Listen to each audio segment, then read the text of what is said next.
Kategorisi xat kategori kamera xat kategori. Pardon şöyle.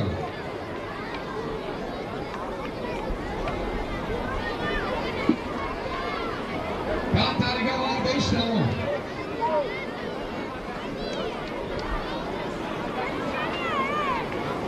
Pardon doğru açıyorlar.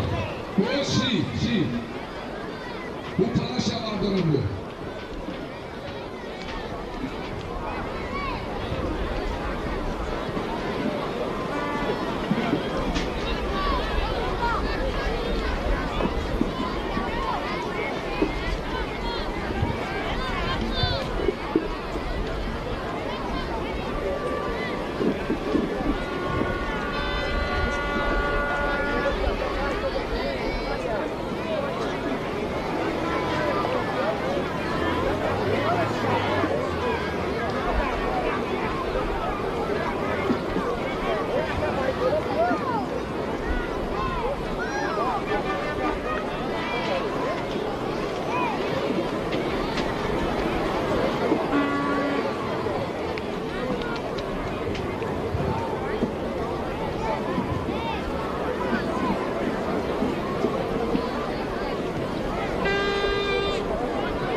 السلام علیکم دوستان ارجمند مخلصان و دلباختگان فوتبال، آنهایی که با فوتبال میهن توجه دارند آن را تماشا میکنند و هر یک بازی فوتبال کشور ما را تماشا میکنند. همه شما را به تماشا یکی از بازی جالب و دیدنی لیگ عالی مملکت دعوت میکنیم. این دربی است و روشن بر مقابل دسته حاصلات در میدان خانگی خود در میدان رقابت میگردد و البته قسمی بیشتر مخلصان این بازی را انتظار بودند. بازی که در دور نهم لیگ عالی مملکت برگزار میگردد و البته ما و شما میتوانیم شاهد یک بازی واقعا هم جالب و دیدنی بگردیم. این زمان مشاهده میکنیم که چگونه بازیگران هر دو دسته به میدان سبز در سبزی ورزشگاه مرکزی شهر کولو وارد میگردند تا بازی بهترین جالب و دیدنی و هجومکار منظور همه ما و شمایان بگردانند. روشن بر مقابل دسته حاصلات این همیشه احساسات این همیشه بازی ناموسی و غروری می باشد. از این لحاظ البته ما و شما امروز واقعا بازی جالب و دیدنی انتظار خلاکه یک دربی را در این دور دیدیم. است روشن بر مقابل خودجان 1-1 و اکنون روشن بر مقابل حاصلات با چه انجام می‌یابد تنها بعد از تمام شدن رقابت ما درک خواهیم کرد. سرود ملی کشور.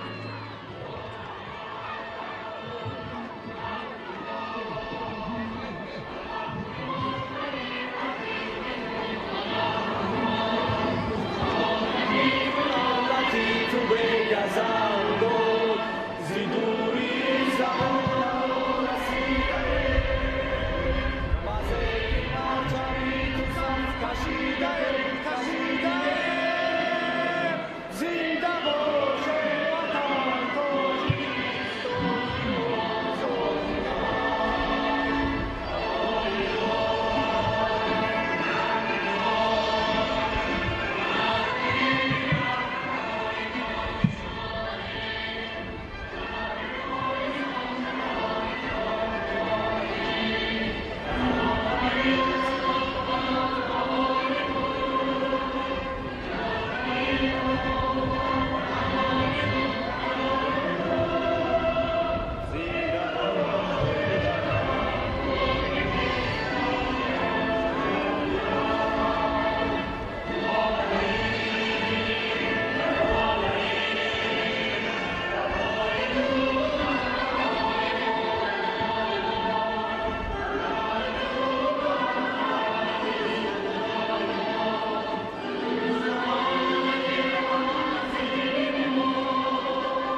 طریق سرود ملی کشور هم صدا داد و دستفشاری المنوی پیش از بازی و پس از چند لحظه ما با شما میتوانیم شاهد یک بازی واقعا هم جالب و دیدنی بگردیم.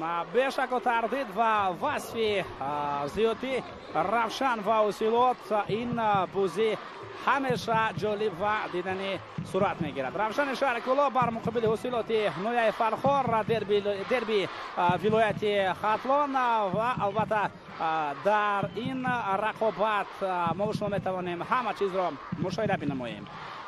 هر اون جزئیاتی که با فوتبال داخل دارد، تاکتیکا، گل، خوب مضمون، هجوم ها، گل ها، همه این را البته در رقابت موسم شما حتما متوجه خواهیم شد. این زمان داور بازی کاپیتانان هر تیم را در نزد خود آورده است با آنها کارهای فهماندهی به اصطلاح و پس از چند لحظه آنها میتوانند البته با میدان رقابت وارد بگردند. قبلا این دو بازیگر در دسته استقلال بودند، هم دسته بودند، ولی این زمان باشد یکی در روشن دیگری در حاصلات، البته محمد جان رحیمی و شریدین بابویف.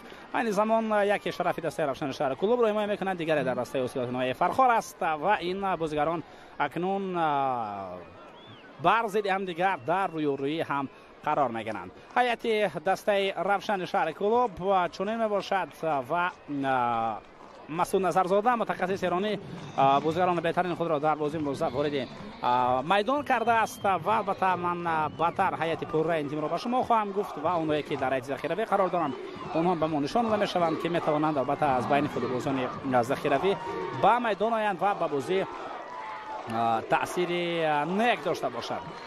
و البته باید اشاره کرده شود که اگر به نتیجه و نظر میندازیم نه آنقدر نتیجه خوب برای دسته روشن در موسم جاری هستند. در این زمان هیئت دسته اصولات، هیئت اساسی آن در اکران ما شما قرار دارد و علیشیر توختایف امروز چنین فوتبالبازان را 11 نفر اساسی را به میدان وارد کرده است. هیئت پرره را بعدا به شما خواهم گفت و اونایی که در هیئت ذخیروی قرار دارند از بین فوتبالبازان 90 پای این فوتبالبازان میتوانند به میدان آیند و تأثیر خود را داشته باشند. این تأثیر نیک خواهد بود یا بد خواهد بود این را تنها بعد از رقابت میتوانند درک کنیم. رستم نورمتوف که این بازی را حکمی میکند با کمک دیگر دوبران آماده است و صدای اشتک خود را بلند بگرداند و همکنون در این فرصت فاصله من شما را با هیئت اساسی هر دسته شناس میکنم و آغاز میکنم از دسته روشن که دسته مذکور البته با حیث میزبان در رقابت امروز است و آنها در میدان خود بازی میکنند در شهر کلوب که البته در اینجا بازی کردن برای دل خود دسته خیلی و خیلی مشکل میباشد. آغاز میکنیم. دروازه‌بان رقم 55 او همچنین کاپیتان این دسته هم هست ایوگنی گریتسنکو تقریبا ما نشان دادن در پروتکل، ولی در پروتکل همین طور است که کاپیتان و لیگنر است، ولی در اصل ما دیگر چرا دیدیم یعنی با نزد دوور محمد جان رحیمی آمده بود با حیث کاپیتان و بازوان کاپیتانی رو هم در دست دیدیم، یعنی اینجا در درخواست این رقابت یا در پروتکل این دیدار شاید اشتباهی شده باشد. خب بازی آغاز می شود دوستان ارجمند و مکنون رقابت دسته روشن و اوسیات رسما آغاز می‌گردد. دیگه نگرسنگ گفتیم دروازه‌بان رقم 55 فوتبالبازان خط دفاع رقم 2 دمیتری پاولیش، رقم 23 محمد جان ناسکوف، رقم 22 خالمراد نظرف، تحت رقم 15 بازی میکند سمایل آفاری، رقم 20 نوزیم باباجانوف هست. اینا لکه بازیگران خطی یعنی میمایه هستند. رقم 7 جمشید مرادوف، رقم 88 یوری باتیوشین، بعدا رقم 11 محمد جان رحیموف بازی میکند و او نزدیکتر به خط حمله است. کنار است دو نفر دیگری که در خط هجوم هستند، بختیار ظریفوف تحت رقم 17 است و عزیزبک حیتوف رقم 29. خوب سرمربی دسته مسعود نظرزاده و طبعا معلوم است تو موقتا با این دسته آمده است، همچنین اجرا کننده وظیفه شمرده می شود، ولی شاید شرطنامه او هم تمدید بگردد اگر خودی او راضی باشد و برای دسته روشن از کاری که او کرده ساده است راضی باشند. این را تنها خودی آنها میدانند و خلاص. بعدا مرشد ساده سر به کمک برساند او مربی دروازه‌بان ها است، دکتر دسته رسول سلیمانوف، مأمور یا ادمنستراتور دسته کلوت اشمیل و خورشید چیلازاده هم در این ستاد قرار دارد. خوب میتوانیم اکنون متوجه بگردیم به هیئت اساسی دسته حاصلات که به طور ذیل از گبیکو پروسپر تحت رقم 31 دروازه‌بان این تیم باشد، رقم 8 عبدالرحمن نوزیموف تحت رقم 10 یپیو کپا و لیگانر و اینجا هم او کاپیتان نوشته شده است، ولی ما شما کلا چیز دیگر را دیدیم در میدان که شریدین بابایف به نزد دوور آمده بود در آغاز رقابت همچون کاپیتان. یعنی این چیزها هم اکنون دیگر باید بر نظر گرفته شوند. بازی‌ها در تلویزیون در پخش مستقیم میروند. کاپیتان که است این را اکنون همگان میبینند با بوزوانه که کاپیتانی که دارد و لازم نیست که در پروتکل یک نفر کاپیتان نوشته شود و در میدان حالت واقعی دیگر باشد، چون که در حد هر دو دسته کاپیتانان در پروتکل که به ما پیشنهاد کرده شده است درست آورده شدند، هم از هیئت حاصلات و هم از هیئت روشن. خوب بعداً تحت رقم خوب 8 عبدالرحمن نوزیموف گفتیم، رقم 10 یپیو کپا و رقم 19 حسین نورماتوف، رقم 28 بیلابام ارسن. اینا فوتبالبازان خط دفاع هستند. در خط میانه میدان بازی میکنند چنین بازیگران: رقم 26 سیم پرینس جونیور، رقم 63 عمرجان شریفوف، رقم 7 سید مختار عظیموف. توجه میکنیم به همین جان پرتاب به داخل جریمه گام کنه، ضربه زنی به وجود میاد و گبیکو پروسپر دروازه‌بان دسته حاصلات اولین شده توپ را میگیرد. یک هجوم خیلی خوبی فوتبالبازان دسته روشن شهر کولا بود توسط کنار که اینجا از کنار البته محمد جان نسکوف هم پرتاب کرد به داخل جریمه گاه، ولی اونجا ضربه خوبتر به طرف دروازه روان نگردید.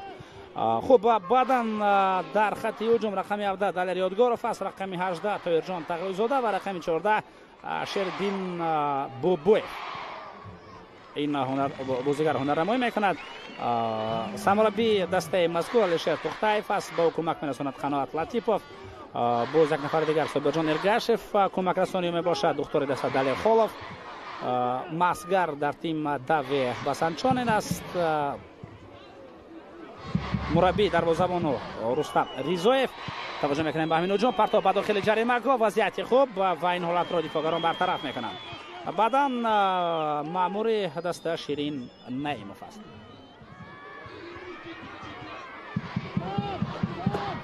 با حال متوجه میشویم پس توسط مرکز با سرعت بلند رسانیده میشود و همینجا البته عباره از هم اساسی سرعت بلند است. ما از با سبب همین عباره نتوانست بازیگر خط حمله دسته روشن به توپ برسد، چون که سرعت توپ خیلی و خیلی بلند بود. توجه میکنیم اکنون به حمله دسته حاصلات که به برار جنبه شد.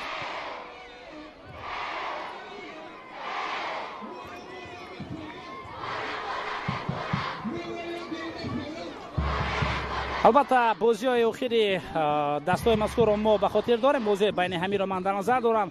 فکر دارم شما هم بازی جام تاجیکستان را در خاطر دارید. در اون رقابت که دسته روشن با حساب کلان غلبه خود را به دست آورده بود، البته با حساب 5-1 اونها حاصلات را شکست داده بودند و در دایره بازی لیگ عالی مملکت هم اگر ما متوجه شویم دسته روشن البته نتیجه هایش در بازی بین خودی بر دسته حاصلات دیده بهتر است. بازی که البته در دور 11 موسم گذشته فکر دارم در خاطر شما هم هست با حساب 2-0 روشن غلبه کرد. هر دو گل که در قسم اول زده شدند و پیش از آن بازی 1-1 انجام یافته بود، ولی در برابر این البته بازی هم هستند و در خاطر شما فکر دارم بینندگان ارجمند اونا ماندند که حاصلات هم با حساب کلان دست بالا شده است و البته میتوان سالهای قبلی را به خاطر آورند هنگامی که حاصلات با حساب 4-0 روشن را مغلوب کرده بود. ولی این همه تاریخ اصلا مول تاریخ شدن، چون این نتیجه ها هر اون پیشگویی، هر اون کاری که سرمربیان داشتند، هر اون مشق و تمرین ها و هر اون تحلیل و بررسی همه بیرون از میدان ماندند. دیگر هنگامی که صدا و شکل دوبار بلند می شود در میدان از همه اساس و مهم تنها فوتبالبازان هستند، تنها توپ کره شکل می باشد و میدان چهارکنجه و دروازه های چهارکنجه که لازم است تا به همون چهارچوبه توپ ها وارد گردند. یعنی فوتبال در اصل خود خیلی ساده است، لازم است تا توپ گرده خود در کره شکل با چهارچوبه وارد بگردد و هر دسته که هر جانبی که توپ رو بیشتر با چهارچوبه رقیب یا خود به دروازه رقیب وارد میگرداند، همان دسته در نهایت غالب می‌گردد. دیگر بازی چگونه بود که امکانیت داشت که توپ‌دوری کرد که از همه زیاد توریدن نمی‌نمود که چند مرتبه پرید جهید زغن کرد. همه این بیرون از میدان میماند. در میدان و در تاریخ تنها نتیجه میماند و خلاص. پرتاب به خط هجوم روان کرده می شود. کوشش خوبی فوتبالبازان دسته روشن و اینجا هم شاگردان علیشیر توختیف در خط دفاع توانستند از عهده برطرف کردن همین وضعیت برآیند. پس رقیب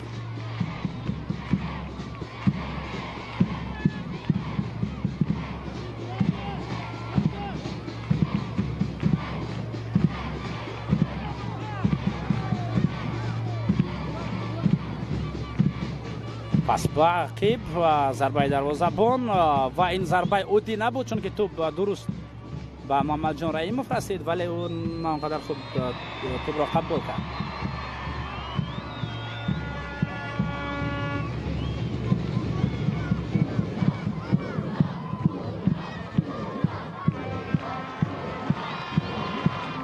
حمله نوبتی ارسال به داخل جریمه‌گاه رسانیده نمی‌شود ولی در این طرفی که توپ به اونجا آمد تنها بیلوبا مارسن قرار دارد. بازیگر کناری دسته حاصلات و او این وضعیت را برطرف کرد. بعدا محمد جان نسکوف به هجوم پیوست شد. اینجا یک بازیگر دسته حاصلات و سه برداشت است.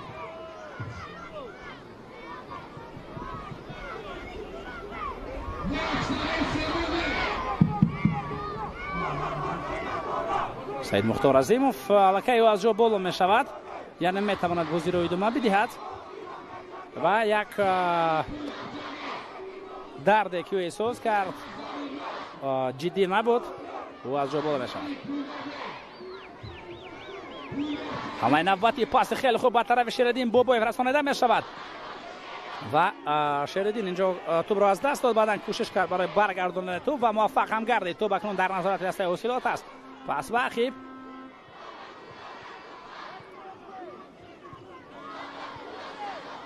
در دور مذکور البته بازی‌های جالب اصلا واقعا هم زیادند. برای مثال استرافشان و خوجان را که گفتم بازی واقعا هم خوب و دربی سوق زمین در میدان خانگی استرافشان برگزار شد. یک بار یک جنباز کردید و البته همه ما شما گل زیبای الهام جان برادر را در خاطر داریم و گل در ثانیه اخیر بازی زده بازیگران دسته خوجان رو هم میدانیم که چگونه حساب را برابر کردن و همین طریق دربی سوق زمین با حساب برابر یک بار یک جنباز شد و همچنین یک بازی دیگری جالب در دور مذکور این البته رقابت دستای کلوب مرکزی ورزش ارتش بر مقابل ریگار تداز بود. هر دو دسته در موسم جاری خیلی و خیلی برآمد عالی نشان میدهند و در این بازی بسیار مهم برای هر دو دسته شاید این بازی برای زینه دوم هم بود و تقدیرساز هم شاید در آخر موسم شود چون همین دو دسته برای زینه دوم چنان می‌نمود که از آغاز موسم مبارزه می‌برند و دسته کلوب مرکزی ورزش ارتش غلبه‌اش را با حساب 3-1 به دست آورد.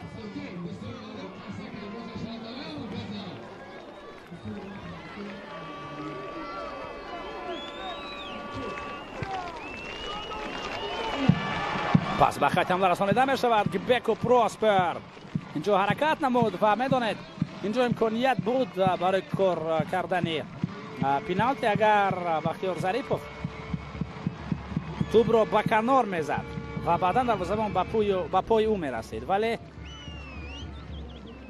طبعا مشاهده میکنیم این فوتبال باز نتوانست سر وقت به توپ هم برسد و بختیار ظریفوف کوشش کرد تا توپ را بگیرد ولی این کارو کردن خیلی و خیلی مشکل بود.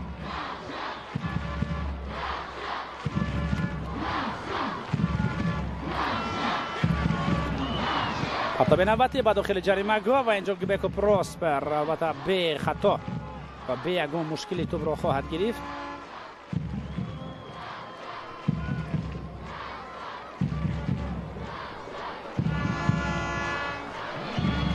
حمله نوبتی توپ به کنار رسانیده می شود. در میدان گذاشته می شود یا نه در میدان است. توپ ارسال به داخل جریمه‌گاه تنها اوت است. از آغاز موسم اگر ما به نتیجه همین دو دسته متوجه بگردیم، دسته روشن شهر کلوب آغاز کرد این موسم رو با مساوی بر ضد دسته برقچی بازی کرد و رقابت با حساب 3-3 جنبست گردید در دور یکم و اوسیلوت باشد در دور یکم غلبه کرد. اونو دسته کوکتور شد 2-0 شکست داده بود.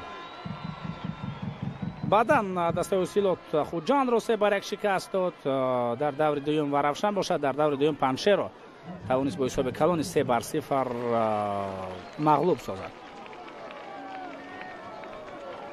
بعد از اون البته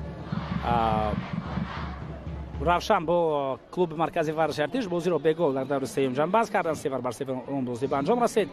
اوسیلوت باشد در دور سوم از اسخط با حساب 2-1 مغلوب شده بود و بعدا روشن در دور چهارم با اسخط بازی رو 1-1 مساوی کرد و اوسیلوت باشد از رگارت دست در دور چهارم با حساب 1-0 مغلوب شد. سینوتی با مرکزی میدان میتوان توسط مرکز کوشش به هجوم گذاشتن کرد. محمد جان رحیموف در کنار راست توپ را این زمان میگیرد و موقع خود را عوض کرده است، یعنی از کنار چپ به کنار راست آمده است. اینجا مجبور شد تو با عقیب پاس بدهد و فوتبالبازان خطی دفاع را به حمله پیوست نمود.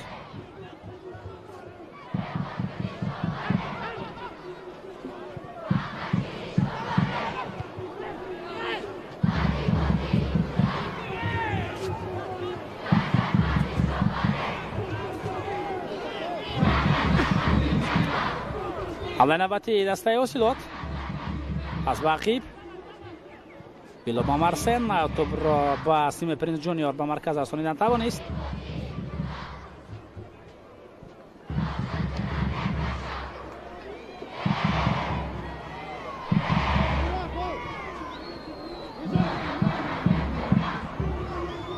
پس به کنار راست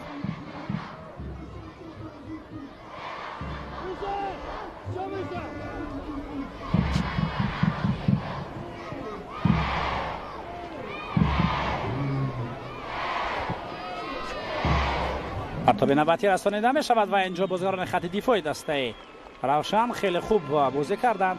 سر وقت با قفس سینه به دروازه داده می شود. خطا نکنم محمد جان نسکوف بود که با چنین اصول خوب موقع درست رو اشغال کرد و در برطرف کردن وضعیت به دسته روشن کمک رساند. پس به کنار نادرست رسانیده می شود. محمد جان رحیموف کلا در موقع دیگر بود.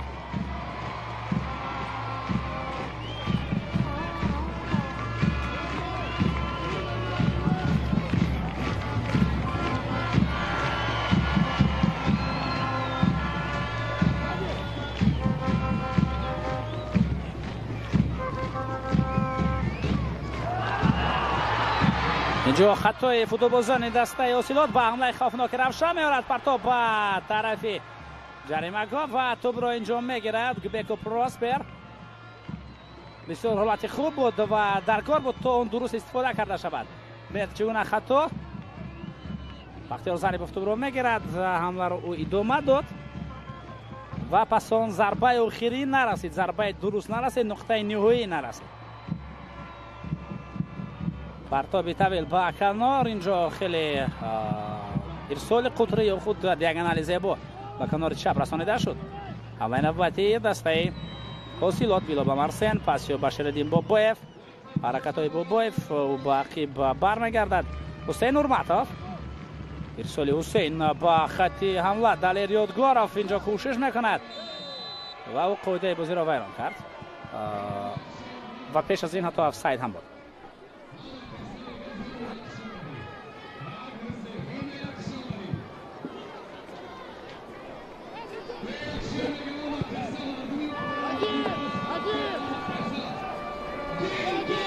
و اصلا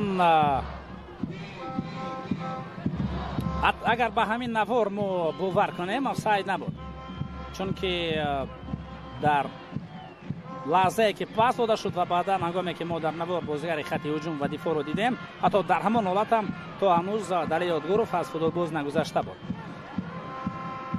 ولی این تنها یک نواره که ما دیدیم. شاید هنگامی که لحظه پاس بود در همون حالت دلیر پیشتر بود و بعدا هنگامی که او علاقه در نوار رفتید اونجا علاقه دفاعگر در برابر او بود.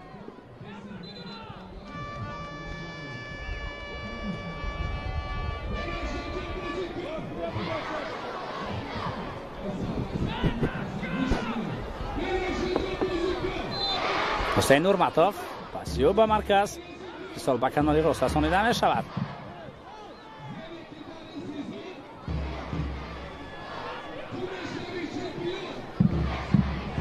اصلا ما این زمان بازی سطح خوب رو متوجه هستیم. در جای هر دسته توجه میکنیم به همین هجوم. ضربه به طرف دروازه سعید مختار عظیموف چون این ضربه را اجرا کرد، ولی ضربه زده فوتبالباز مذکور هیچ خوف و خطری با دروازه یوگنی گریتسینکو نآورد.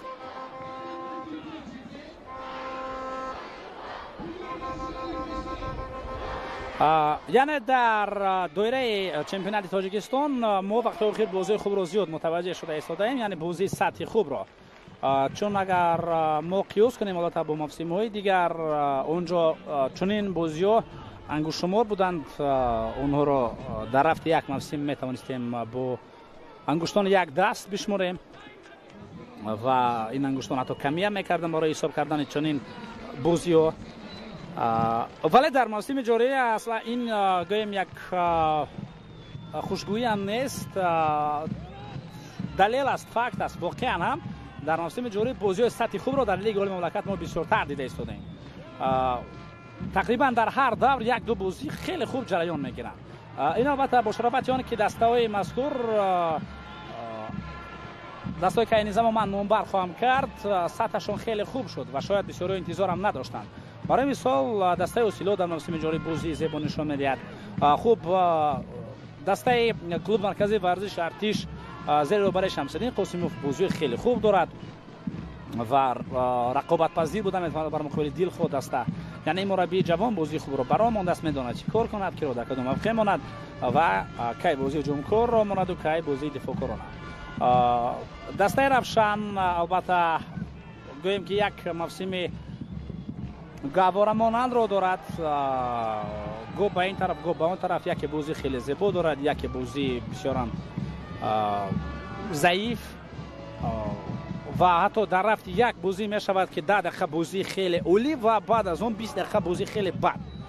این البته از نااستواری میگوید. دسته که برای قهرمانی مبارزه برای دسته که میخواد به نتیجه خوب برسد، این دسته باید یک مرام یا خود حداقل در 90% بازی رقابت بهتر داشته باشد یا خود در لحظه ضروری بازی بهتر داشته باشد. اگر در 90 دقیقه برای مثال گویم که اوسیلات بهتر باشد، روشن باید در لحظه ضروری بهتر باشد برای موفقیت دیدن.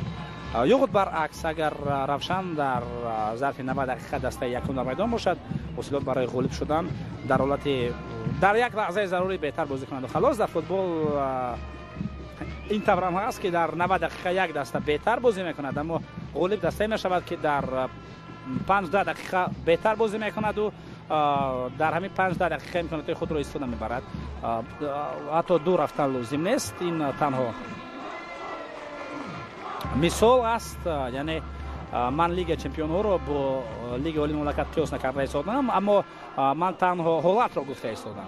یعنی اونی که بروسیا دورتموند در فینال شب چگونه بازی کرد و ریال مادرید که تنها در ظرف چند دقیقه بهتر بود و همون چند دقیقه کفایه بودند تا ریال قهرمانی را به دست آورد. یعنی همین طور هم هست در فوتبال که نه همیشه دسته که بهتر بازی میکند غلبه به دست میارد. و البته اگر برگردیم به همون موضوع چرا سطح چنین بازی‌ها یعنی بازی خوب بسیارتر شدن، ریگارد داز با چنین میدان رقابت آمد شد. هیچ کس انتظار نداشت دسته که روخت لیگ اولی رو از دست داد چنین بازی خوب رو نشان میدهد، ولی زیدین رحیموف اونجا خیلی خوب کار میکند. پس و کنار تو بنجاز میدان بیرون میشود. و بودن چنین شماره دستاورد با اون ورده رسانیده ساده است که در هر دور ما یک دو و تا سه بازی خیلی جالب رو متوجه میشویم. برای مثال در همین دور می‌بینید که سروشان خوجان دربی خیلی جالب، روشن اوسلوت خیلی جالب و نه تنها از جهت نام نفوذ منطقه این دربی یعنی زمان خوب جریان دارد، یعنی نه تنها نام بلند همچنین بازی هم خود برای مخلصی به طرف برای اونهایی که فوتبال رو تماشا کردن دوست می‌دارن خیلی خوب جریان دارد.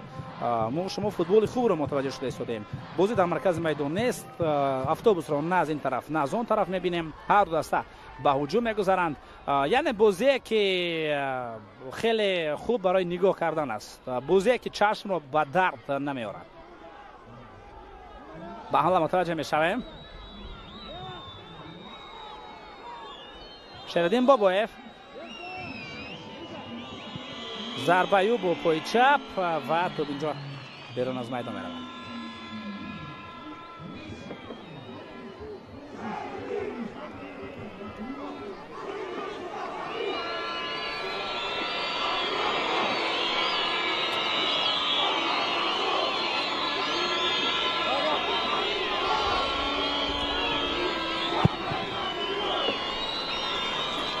ضربه بین گریسین که خیلی دور می رود تو با داخل جریمه‌گاه رقیب و اونجا مبارزه جریان دارد. این وضعیت برطرف کرده شد. والری اودگوروف یک نفر را در کنار خیلی خوب فیره میدهد. دالر حرکتی و پاس با سید مختار عظیموف، ولی سید مختار عظیموف سر اول به توپ نرسید و بعدا توپ را خیلی خوب گرفتن توانست استیصال نوبتی با داخل جریمه‌گاه. شریدین بابایف توپ را میخواست با هم دستایش برساند ولی موفق نگردید. اکنون با حمله جوابی دسته روشن توجه میکنیم. دلیل اودگوروف در مرکز به قاعده برای کنید توپ را گرفت و بعدا هم برزش قاعده بازی برای نشد. دوباره اجازه میدهد، دوباره خیلی خوب درک میکند که این بازی چگونه است و منطقی اون چگونه است. اون باید شکسته نشود، باید همین طور جریان داشته باشد و دوباره البته در بعضی از حالت‌ها خیلی خوب میتواند درک کند که چون این بازی را باید با صدای اوشتک خود نکشد، یعنی در حالت‌های اندک و مندک صدای خود را بلند نمیکند. این برافت بازی تاثیر بد دارد.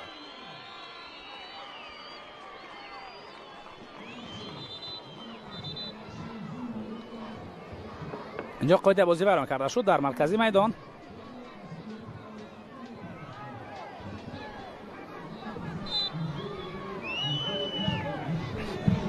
بلکه از خط 0-1 خوب بازی پنچر و استقلال ما خوب گذاشته شد با سبب معلوم. قسم بیشتر بازیکنان دسته استقلال در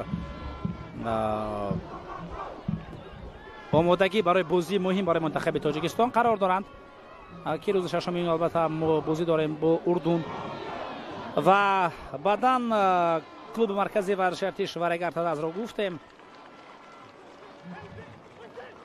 3-1 که میوه غلبه کردید روشن خوجان 1-1 روشن اوسلوت رو شما متوجه هستیم و بعداً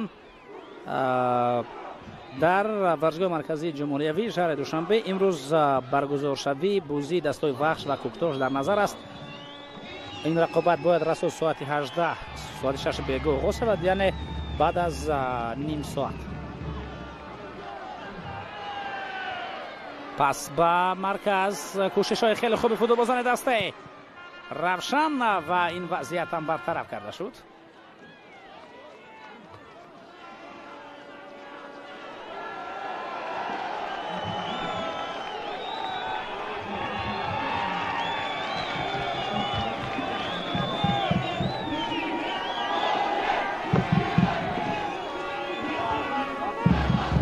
Samuel Ofori از اوت تو رو باقی می‌پرتاد خود مراد نزاق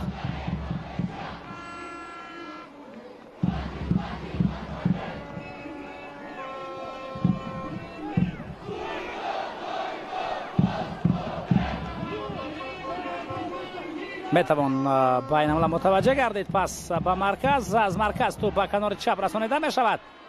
محمد جان اسکوف این زمان در کنار چپ قرار دارد، یک نفر رو فیره میدهد پرتاب یا با داخل جریمه محمد جان رحیموف. این وضعیت برطرف کرده شد. در اریال گاروف این زمان با توپ با توپ رو از اون میگیرند. امکانیت خیلی خوب برای فوتبالبازان شهر کلاب. محمد جان رحیموف میدان تمام می شود. با محمد رحیموف گفتن لازم است که میدان تماشاوی دارد. خط سفید مرز میدان است و اینجا او در افساید هم بوده است. بله او از افساید اومد و در همون افساید حتی موند، از افساید هم نبرد.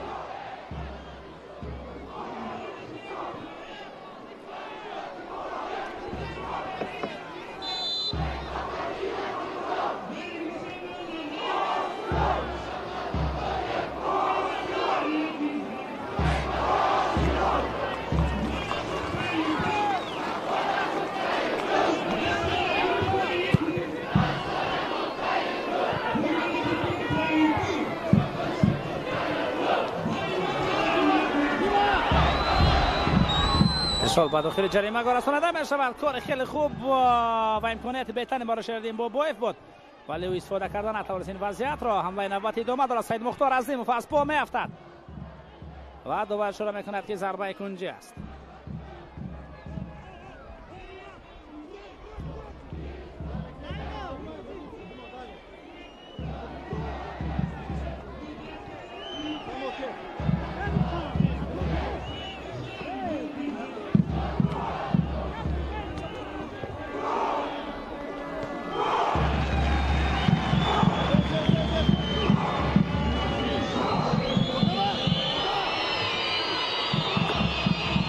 مرجان شریفوف در خانه میدان قرار دارد. ضربه کنجی برای دسته حوصلات.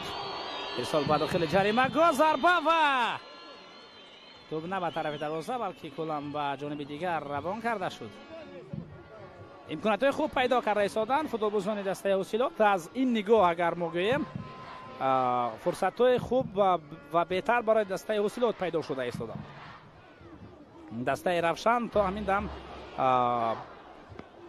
اگر ما به خاطر آوریم همون یک فرصتی که در آغاز بازی داشتند فوتبالبازان شهر کلاب دیگر هیچ حالتی به خاطر نمیآید.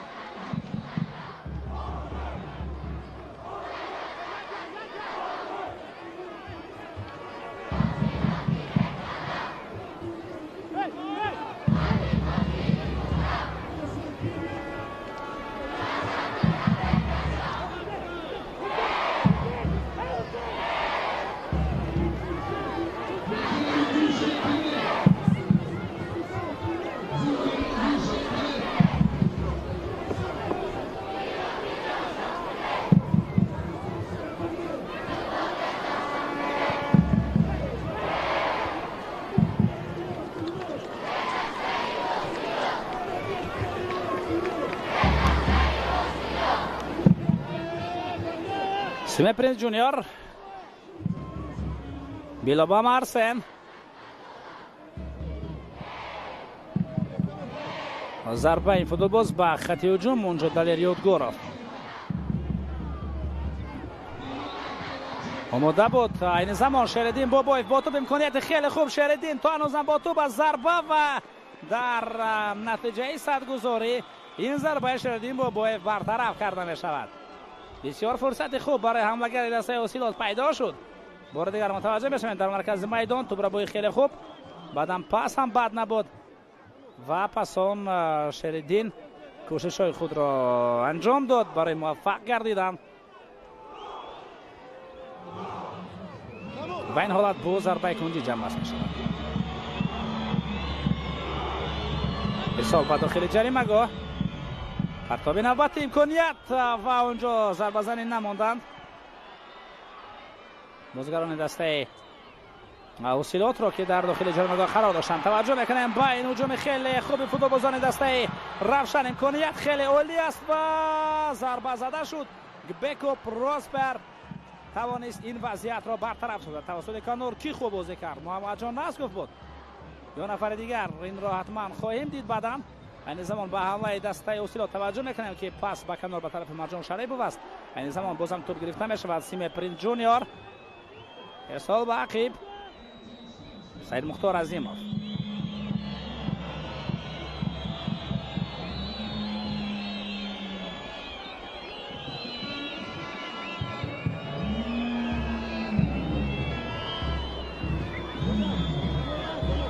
دادر یادگاروف پاسی با مرکز خیلی خوب اینجا بیلا با مرسن بازی کرد شریدین با بای فرسالیو و کی بود اینجا که توپ را از 1 متر وارد دروازه کردن نتوانست. دوباره اشاره میکند که از دروازه یا پینالتی. توجه میکنیم به همین وضعیت. اینجا یگان حالت نابازی نیست، اینجا هم افساید نیست و بعداً چی رو حالت رخ میدهد. برای تویرجان تقویزاده بهترین امکانیت فراهم میآید. این فوتبال باز به توپ نمیرسد، از پا میافتد. محمد جان نسکوف وزیرش مبارزه برد و طور ما مشاهده میکنیم شاید اینجا حالتی قاعده بازی ویران نشده بود، ولی به هر صورت دوباره در مشورت نظام قرار دارد و هم صحبت است با یاوران خود.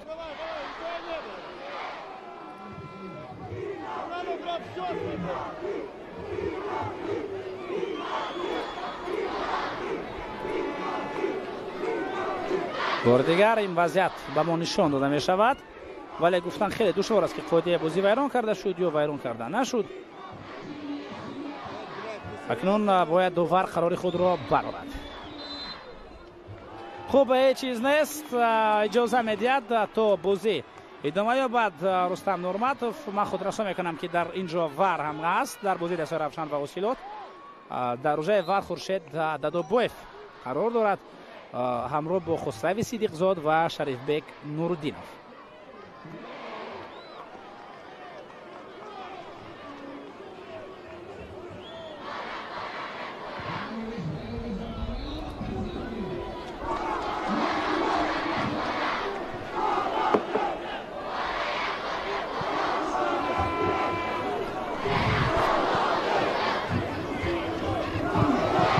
همان حالتی که توسط کنار بازیگران دسته روشن به هجوم گذاشتن و امکانات خوب را پیدا کردن، بار دیگر به خاطر آوردن لازم است. امکانات خیلی خوب بود ولی اونجا گیبکو پروس فرمان خیلی درست را اجرا کرد و توانست صدی روی توپ شود. همه نباتی دسته اوسیلوت پس به مرکز، ولی تو برای خیلی خوب در مرکز میدان دیده می شود. قاعده بازی رو دقیقاً ویران کرده شد.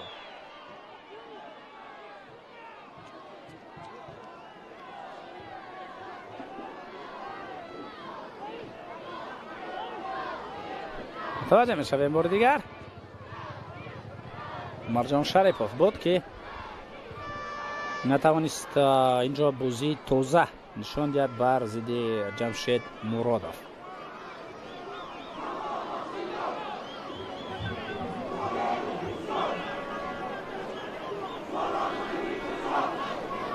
مخلصان دسته روشن البته در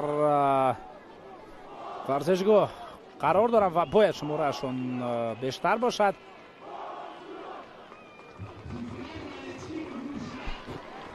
در این دور البته یک بازی بسیار هم سرمخلص این رقابت دسته های استروشن و خوجم بود. دربی سرزمین استروشن بر مقابل رقیب پرینسیپالی خود به میدان رقابت وارد گردید که البته در بازی این دسته ها همیشه شماره مخلصان خیلی زیاد جمع می شود.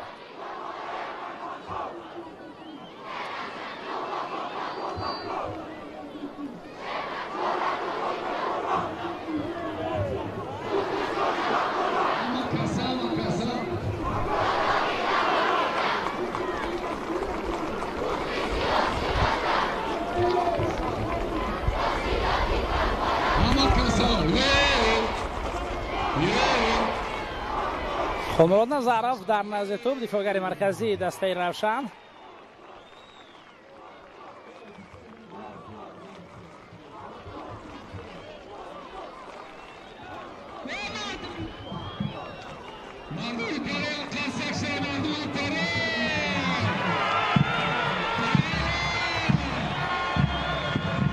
قسم بیشتر فوتبالبازان دسته روشن در نیمه میدان اوسیلوت قرار دارند.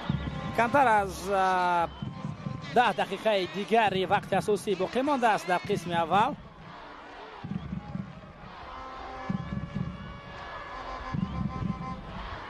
و دوباره البته میتونه چند دقیقه دیگر رو ضبط. پس نوبتی با خط هجوم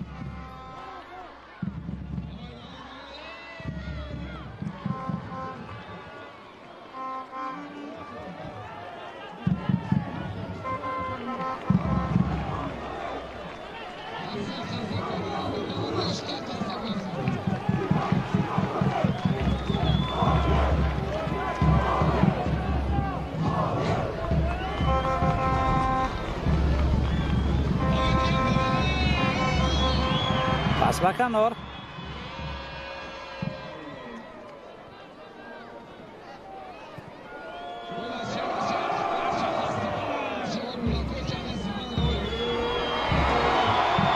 محمد جان رحیموف اینجا در کنار رست توپ را قبول میکند و حمله را ادامه میدهد.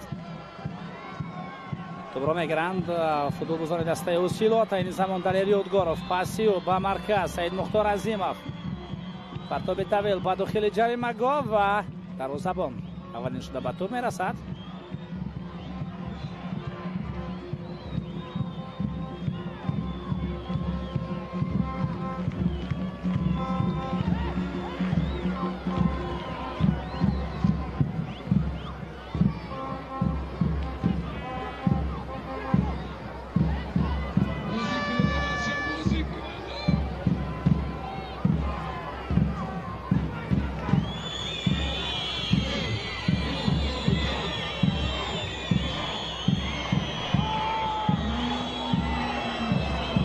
تا به نوبت اجرا کرده می شود و اینجا پس ناقدر درست رسانیده شد. بر صورت در کنار بازم توپ گرفته می شود. این با حمله خوبی دسته اوسیلوات برده می رساند. عبدالرحمن عظیموف ضربه به طرف دروازه با پای چپ این ضربه را اجرا کرد.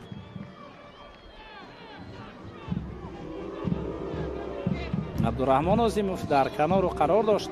بار دیگر این لحظه تکرار به ما نشان داده می شود.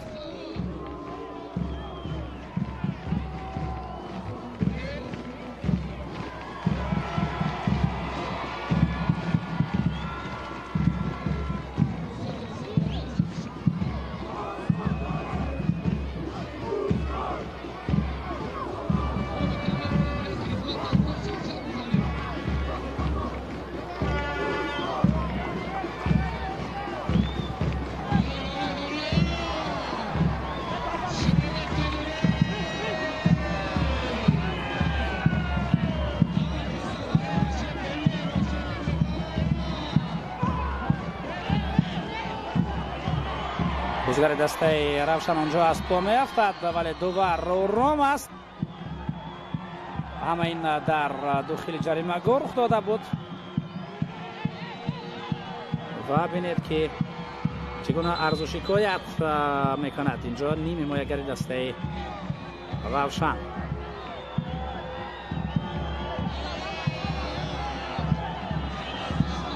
نوزین بابوجان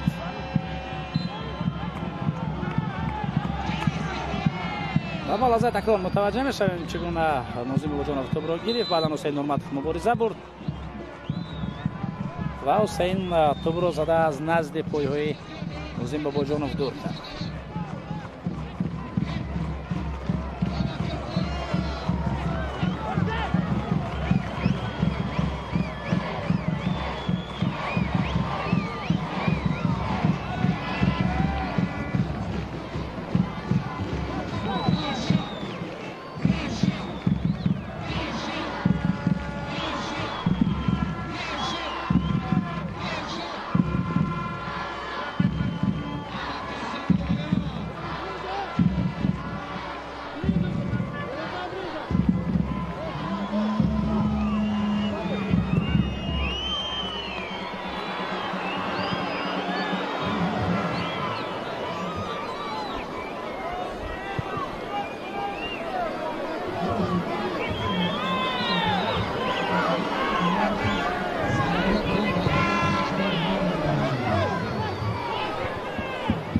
محمد جان رحیموف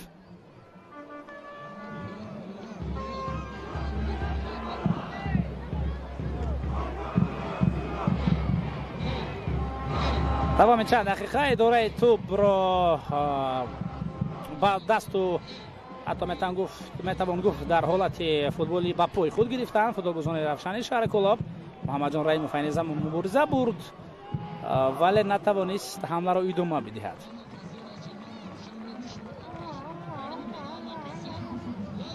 عبدالرحمن آزیموف پاسیو با کنار تو با خط حمله رسانیده میشود. اونجا شیردین بابایف مبارزه برد ولی تو باز دورتر بود. اکنون شیردین بابایف به تو میرسد. حرکت های شیردین بابایف با مرکز او میخواست پاسی بسیار هم درست رو بدهد و پاسی که اون رو پیشگویی کردن خیلی مشکل بود برای دفاعگران و البته بعدا برطرف کردنش مشکل میشد ولی اون چیزی که در معنی سر خود داشت شیردین اون رو در عمل تطبیق کردن نتوانست.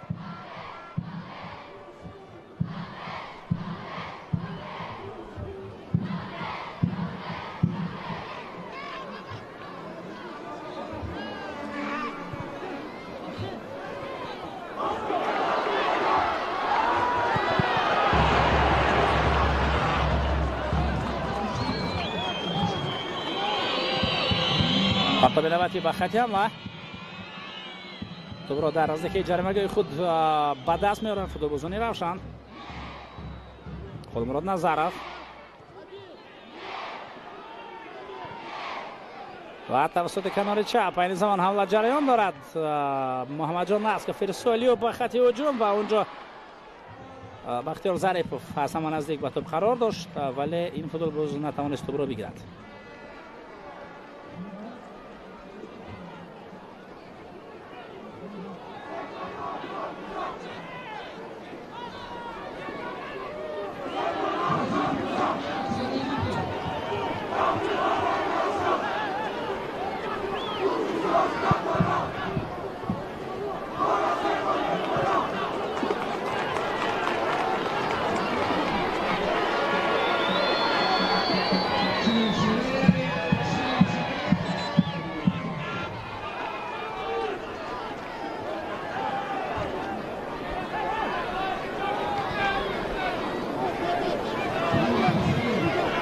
پاس خوب سید مختار عظیموف و توسط مرکز توپ میگذرد استفاده نوبتی و اینجا خیلی خوب در خط دفاع فوتبالبازان روشن بازی کردن وگرنه توپ راست به نزد دلیل یادگاروف میرسید که او آماده بود برای ضربه زنی.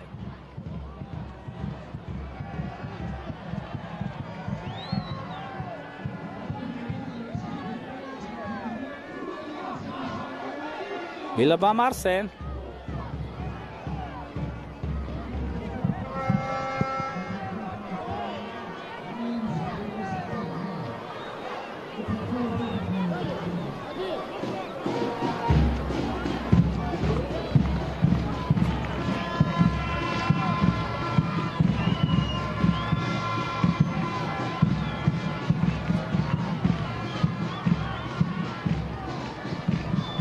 خطاب طویل و کنار چپ اینجا با سرعت بلند رسانیده شد و همچنین توپ خیلی بلند که رفت از میدان هم حتی بیرون شد.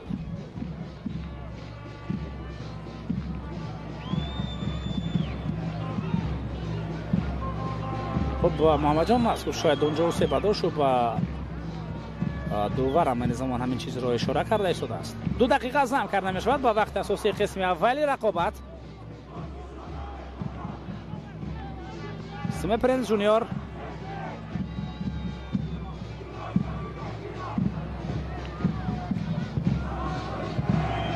با مارسن توپ را در میدان نگاه داشت نتوانست پاسیو توسط کنار دلیر یادگاروف پرنس جونیور نودرست پاس میدهد. این با حمله خوفناکی دست روشن میارد ولی در مرکز بازم توپ گرفته شد و فوتبالبازان اوسیلات با کوشش مرجان شریف فین زمان به هجوم میروند. پس باقیب دلیر یادگاروف سیمه پرنس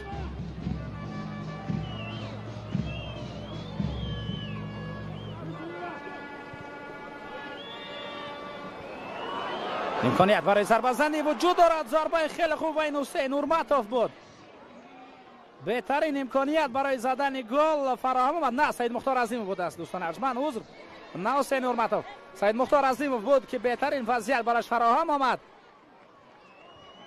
با پای چپ ضربه زد و ضربهش خیلی هم بلند از دروازه رفت.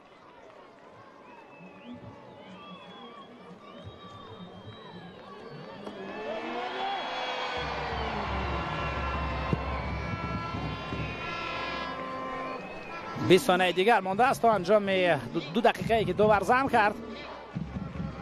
حساب تا هنوزم کشاده نشده است، ولی فکر دارم در نیمه اول اگر ما از روی این زمان در فوتبال موسیر امور بسیار هم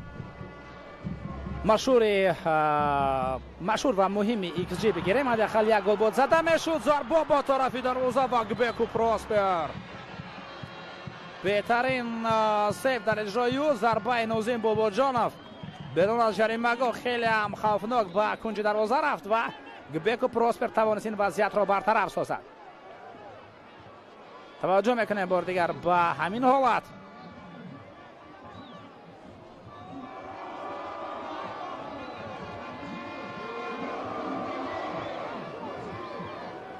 اگر چند سانتیمتر دیگر توپ دورتر از دستی گبکو پروسپر میرفت، با احتمال غالب اون وارد دروازه میشد. ضربه کنجی به نفع بازیگران دسته رفشانی شهر کلوب. محمد جان رحیموف در حال توپ را به دسته خود پس میدهد. ضربه با طرف دروازه، این حالت هم برطرف شد. محمد جان رحیموف ارسال بعد داخل جریمه گاه و اینجا گبکو پروسپر مبارزه برد. توپ از جریمه گاه بیرون میرود و دوبار هم صدا شکش را بلند میگرداند. همین طور قسم اولی رقابت دستای روشن شهر کلوب و حاصلات نهایی فرخار به انجام میرسد. حساب رقابت 0-0 است. دسته ها نتوانستند در نیمه اول با زدن گل دست یابند، ولی ما با شما بازی بسیار هم جالب و دیدنی را تماشا کردیم. از نزد اکران خود دور نروید، شما را در ورزشگاه مرکزی شهر کلوب انتظاریم. نیمه دوم جالبتر خواهد شد، با ما باشید.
دوستان عزیز و مخلصان سرشمار فوتبال برمیگردیم به قسم دوم رقابت دستای روشن شهر کلوب و حاصلات نویه فرخار. با رسما شدن نیمه اول حساب رقابت 0-0 است. به دستا در قسم اول میسر نشد تا در روز هم دیگر را رخنه بگردون. همینطور نیمه یکم به گل 0-0 جنباز گردید و اکنون در نیمه دوم دستا بازم کوشش بسیارتر خواهند کرد برای زدن گل. البته اگر ما قسم اول رو به یاد داریم امکانیت‌های گلزنی خیلی زیاد به چشم رسیدند. دسته حاصلات حد اقل میتوانست یک گل را به ثمر برساند. دسته روشن همچنین چون که فرصت‌های خوب گلزنی داشت این تیم اگرچه نسبت به دسته حاصلات شماره هجوم‌ها کمتر هم به چشم رسیدند ولی امکانیت‌ها برای دسته روشن شهر کلوب بودند. آنها امکانیت داشتند تا دروازه رقیب را رخ نگردانند اما حساب 0-0 تا آخری قسم اول باقی ماند و اکنون نیمه دوم با همین حساب آغاز می شود. در نیمه دوم در هیئت دسته روشن ما هیچ گونه تغییرات را مشاهده نمی‌کنیم ولی در دسته حاصلات یک تغییرات هست. دلیر یادگورف از میدان گرفته شد و عبدالخلیل بارونوف به جای او وارد میدان گردید. هیئت دسته روشن چنین است: دروازه‌بان رقم 55 یوگنی گریتسنکا، فوتبالبازانی که در خط دفاع هستند دمیتری پاولیش، رقم 2 رقم 23 محمد جان ناسکوف، رقم 22 خودمراد نظروف و رقم 15 ساموئل آفاره. بعداً فوتبالبازانی که در خط نیمه مایه هستند اینجا نازین بابوجانوف رقم 20، رقم 7 جمشید مرادوف، تحت رقم 88 بازی میکند یوری باتیوشین، رقم 11 محمد جان رحیموف، تحت رقم 17 بختیار ظریفوف و رقم 29 عزیزبک حیتوف بازی میکند. سرمربی دسته مسعود نظرزاده. هیئت دسته حاصلات با نظر داشت تغییراتی که شد به طور ذیل است: دروازه‌بان رقم 31 بیگو پراسپر، دفاعگران رقم 8 عبدالرحمن نازیموف، رقم 10 یپیو کپا و رقم 19 حسین نورماتوف، رقم 28 بیلابام ارسن. توجه میکنیم به همین وضعیت استانداردی که اینجا مرجان شریفوف در نزد توپ قرار دارد.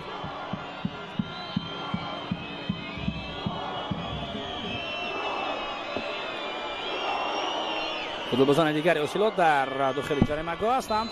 دو نفر دیگر درون جریمه‌گاه موقع میگیرند. ارسال رسانیده می شود ولی خیلی بلند است این پاس، هیچ کس به توپ نرسید. بعداً تحت رقم 28 بیلابام ارسن بازی میکند، رقم 26 سیم پرنس جونیور، رقم 63 مرجان شریفوف، تحت رقم 7 سعید مختار عظیموف بازی میکند با جای دلیر یادگورف که رقم 17 بود. با میدان فوتبالباز تحت رقم 11 عبدالخلیل بارونوف وارد میگردد، رقم 18 تویرجان تقوی‌زاده و رقم 14 شیرالدین بوبویف. سرمربی دسته حاصلات علیشیر بختایف میباشد. دوران رقابت امروزه را با شما شناس میکنم. این بازی را رستم نورماتوف حکم میکند و از شهر دوشنبه است. با کمک میرسانند اسماعیل نورعلی فشار نورک و فراد کورال فشار دوشنبه. از دو کنار دوباره تیوتی نوروز وایدوف است از نوحه وخش و در حجره ور قرار دارد خورشید دادوبویف از شهر خوجند است. با او خسرو صدیق زاد از شهر دوشنبه و شریفبک نوردینوف از شهر دوشنبه کمک میرسانند. ناظر داوران امید رحیموف از شهر بختر است و کمیسر بازی پرویز اودین محمدزاده از شهر دوشنبه.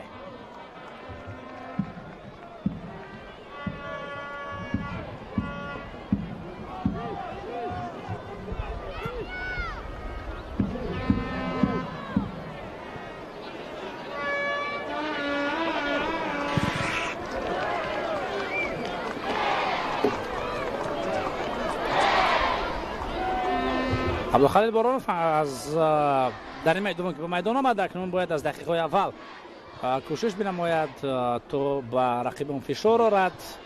همیشه بازیکن خط دفاع را در ترس و هراس میماند.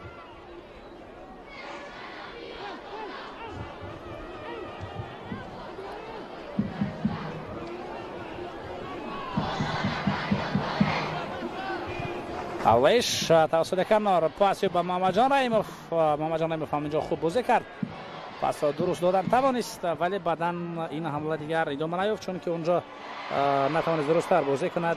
بختیار ظریفوف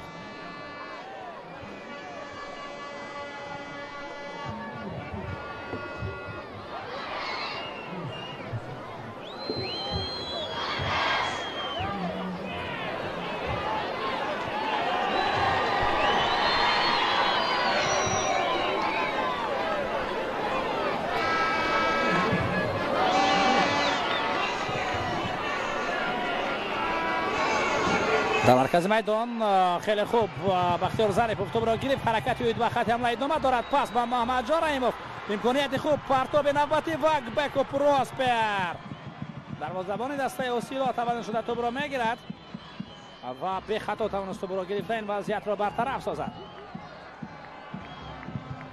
بختیار ظریفوف خیلی خوب حرکت کرد و اینجا محمد جان رحیموف هم بد بازی نکرد و پاس درست و اخیر داد. کوشش بسیار هم خوب و امکانیت نوبتی اولی گل زدن برای فوتبالبازان دسته رفشن شهر کلوب فراهم آمد، ولی این امکانیت هم استفاده کردن نشد.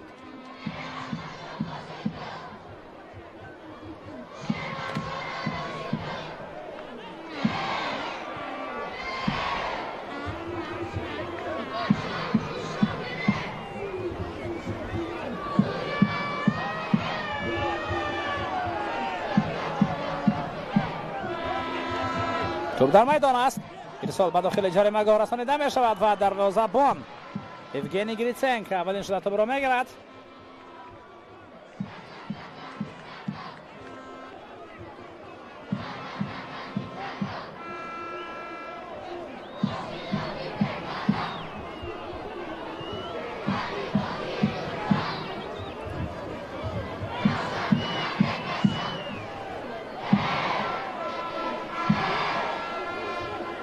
دمیتری پاولیش پاس به عقیب،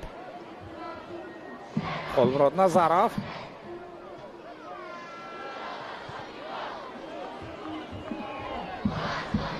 ارسال طویل توسط کنار به خط حمله رسانیده می شود.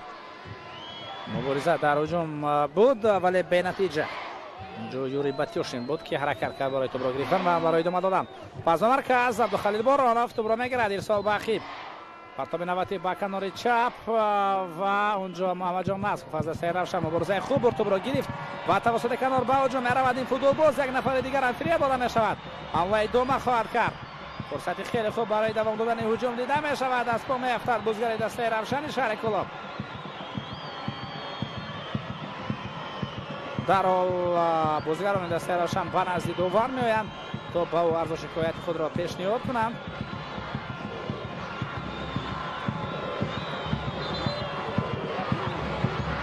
و رستم نورمدوف باشد همه را از پیش خود دور میکند.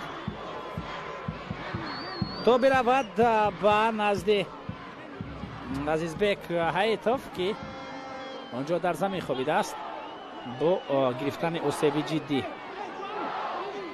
اصلا نه اونقدر خوب اینجا تیم پرنس جونیور بازی کرد، از عقب ضربه به پای رقیب زد، شاید به توپ هم نرسید. اجازه میدهد دوور برای وارد شدن پزشکان به میدان تا کمک برسانند به عزیزبک حیطوف.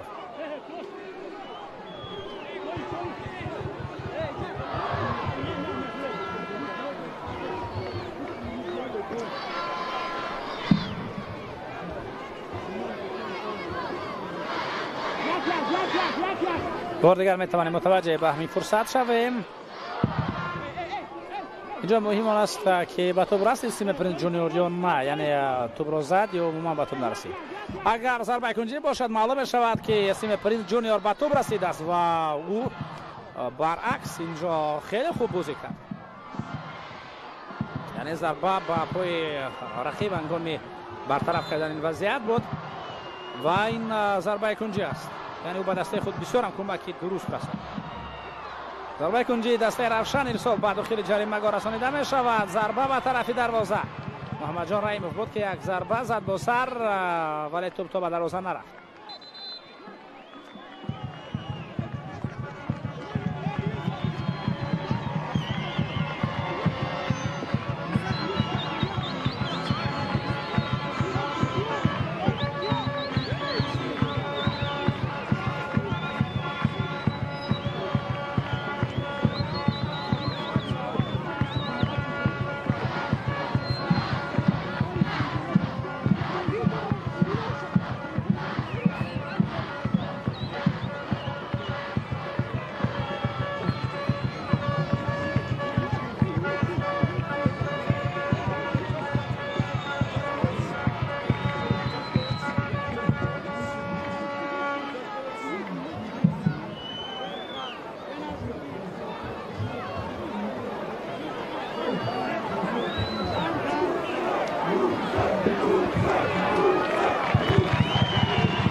تغییرات نوبتی دوستان ارجمند در هیئت دسته اسیوط اینجا آماده است.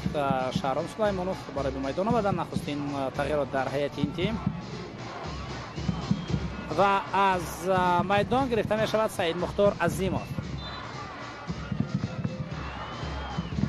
شهرام سلیمانوف در خط نیمه مای البته بازی خواهد کرد، یعنی تغییرات وابسته به موقع است و او توسط مرکز توسط کنارها می تواند به هجوم بگذرد، یعنی در تقویت بخشیدن به هجوم و در ترکیب روی حمله ها این فوتبالباز می تواند بسیار نقش مهم داشته باشد. حمله نوبتی فوتبالبازان دسته روشن شهر کولاب را متوجه می شویم.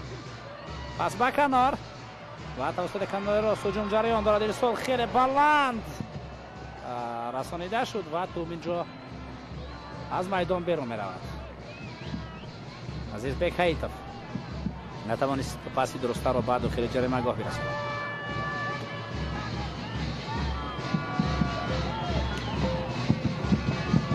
توسط کنار راست محمد جان اسکوف خیلی هم زیاد به هجوم گذشته ایستاده است. تلاشی و زیاد است حرکت های او و چند فرصت خوب را همون به میان آورد هنگامی که توسط کنار سرعت افزایی کرد. سیمه پرینس جونیور ارسالی و به خط هجوم تلاش کرد. عبدالخلیل بارانوف برای گرفتن توپ او در تلاش خود موفق نشد.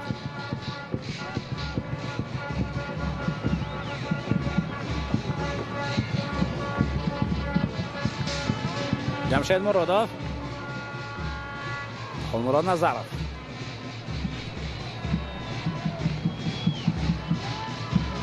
محمد جان رحیموف اینجا توپ را در نظارت دسته خود نگاه داشتن توانست. دیمیتری پاولش پس به عقب یوگنی گریتسنک نه آنقدر درست بازی کرد، توپ را از خود دور ماند و تصور کنید که اگر یک بازیگر دسته اسیوط در نزدیکی قرار می داشت توپ را امکانات گرفتن بود. شهرام سلیمانوف پاسی به کنار با هجوم نوبتی می توانیم متوجه بگردیم. اینجا ضربه از فاصله دور به طرف دروازه طرفان کرده شد. این تویر جان تقوی زاده بود ولی ضربه زده رقم 18 دسته اسیوط خیلی هم نادقیق رفت.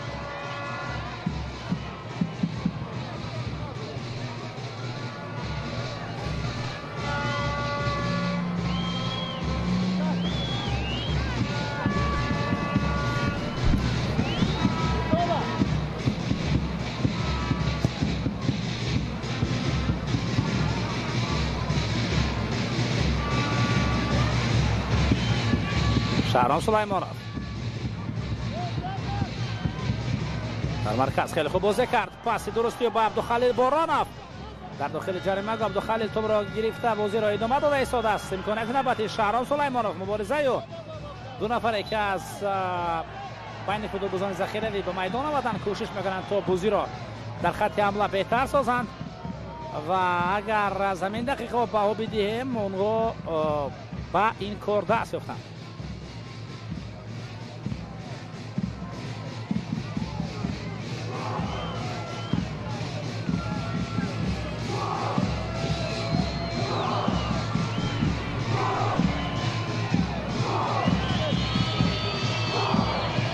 ارسال به داخل جریمه‌گاه، ضربه به طرف دروازه. توپ بلندتر از دروازه می رود و حتی یک بازیگر دسته روشن هم بسته برداشته است و کمک پزشکان نیاز دارد. این ساموئل لافوری است.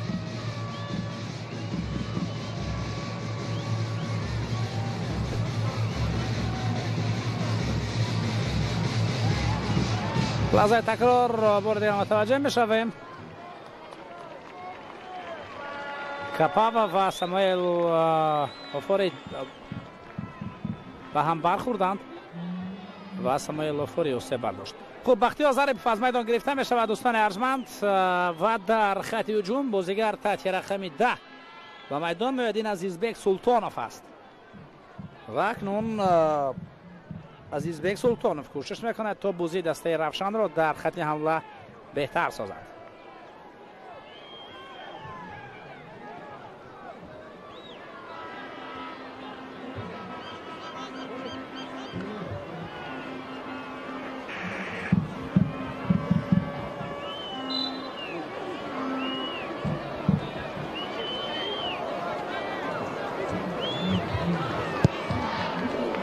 ضربه یوگنی گریتسنکا.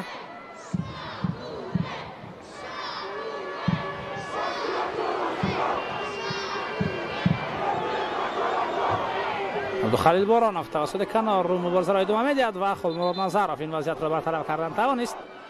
با ساموئل لافور اجازه داده می شود تو برگردد به میدان.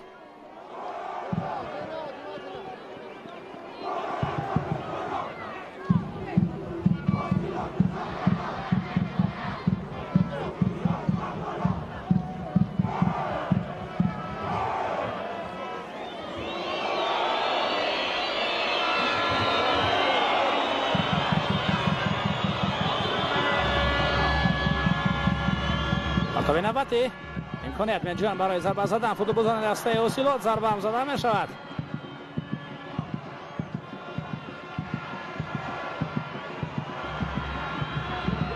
حمله جوابی و اینجا در خط دفاع شاگردان الشیر توختایف بهتر بازی کردند و در برطرف کردن این وضعیت نقش درست داشتند.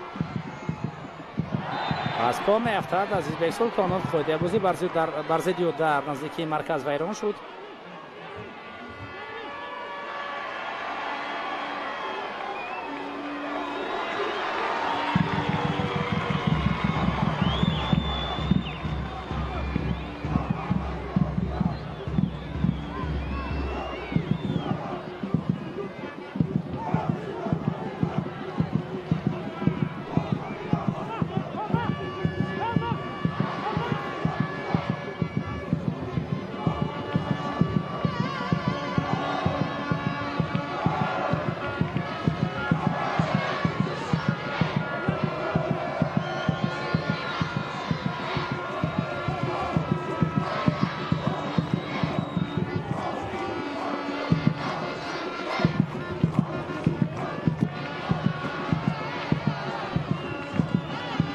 این حالت بار دیگر به ما نشان داده می‌شود هنگامی که عبدالخلیل بارانوف ضربه زد.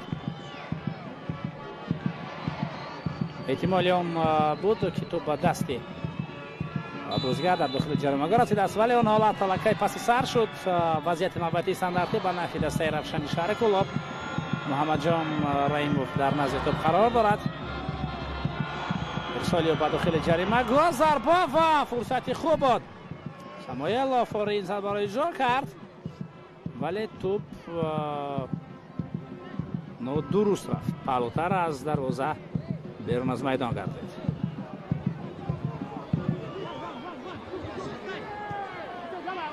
کپاوا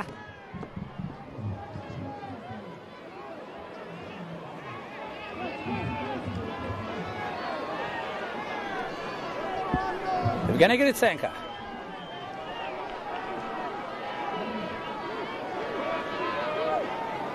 با اشاره دو دست خود و به همگان معلوم کرد که یگان وریانت در نزدیکی ها نداشت برای توپ را درست به همراستاش رسانیدن و همین است که توپ به نظارت دسته اوسیلوت گذشت، ولی کوشش خوب و پریسینگ فوتبالبازان رخشان توپ را به آنها برگرداند. محمد جان مسکو توسط کنار مبارزه برد، توپ را به داخل جریمه‌گاه هم رساند، ولی پیش از این توپ علاقه مرز میدان را عبور کرده بود.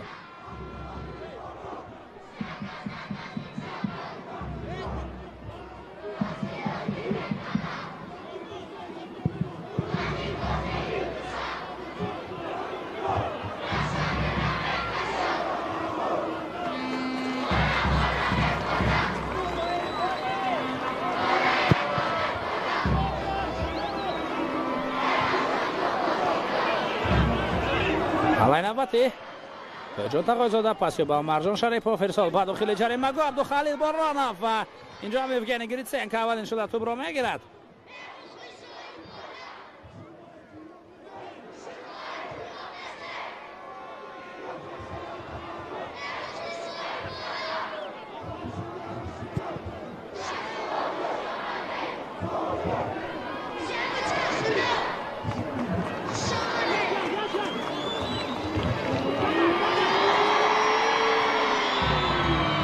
محمد جان رحیموف توپ را میخواست به کنار راست برساند ولی نقشای خود را در عمل تطبیق کردن نتوانست. جمشید مرادوف کمیوسه برداشت در مرکز میدان.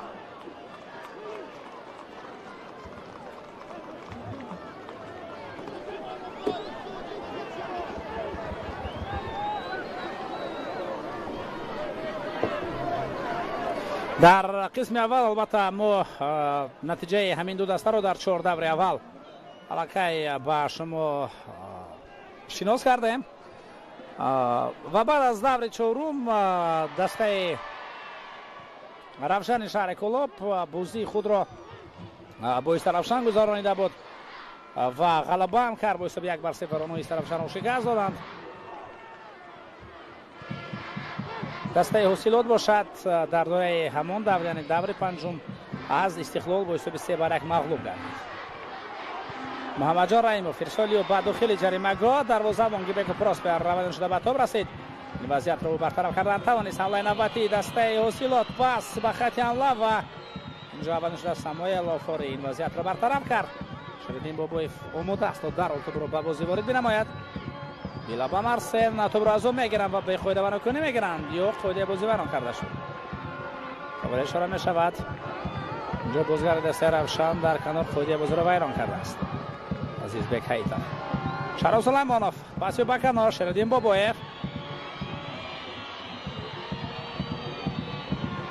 واسطه با این خطای شریدین بابویف توپ در نظارت فوتبالبازان حاصلات باقی میماند. عبدالخلیل بارانوف توپ از میدان مگر بیرون نشده بود؟ بله بیرون شد. ضربه کنجی بعداً در رقابت‌های دور ششم دسته حاصلات برقچی را 3-0 مغلوب کرد. روشن باشد از وحش با حساب 3-0 شکست خورد. شاید چنین شکست رو همه هیچ کس انتظار نبود، ولی باید چنین شکست و چنین مغلوبیت روبرو شد در سفر دسته روشن در بازی با دسته وحش. ارسال به داخل جریمه‌گاه رسانیده می شود. این حالت برطرف کرده شد، ولی امکانیت برای بکس حمله گذاشتن داده نمی شود به فوتبالبازان دسته روشن. با سرعت اینجا مبارزه ادامه دارد. آنها توپ را گرفتن می توانند، ولی همانطوری که گفتیم با کنتر هجوم گذاشتن نتوانستند.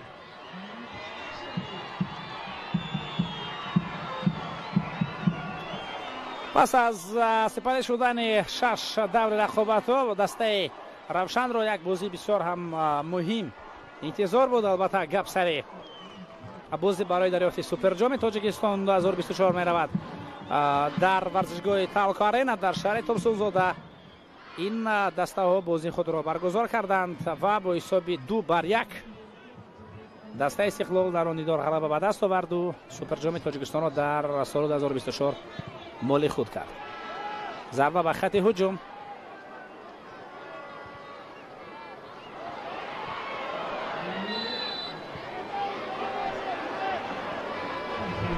بعد از شکست خوری در سوپر جام دسته روشن بازی خود را در دور هفتم بر مقابل کوکتوش گذراند و با حساب 3-0 آنها کوکتوش رو شکست دادند.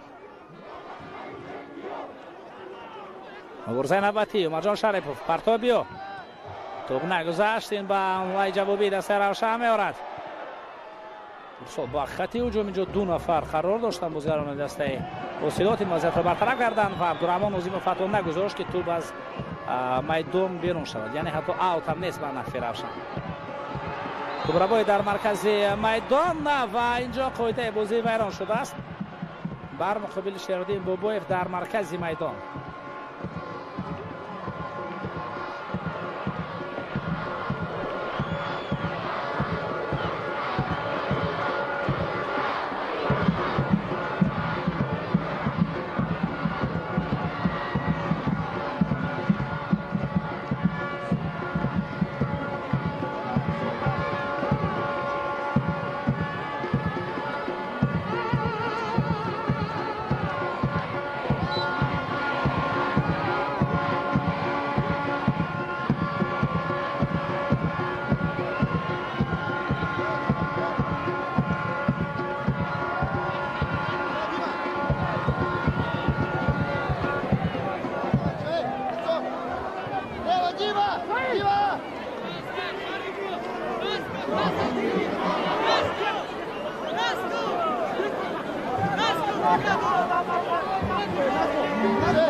با مارسن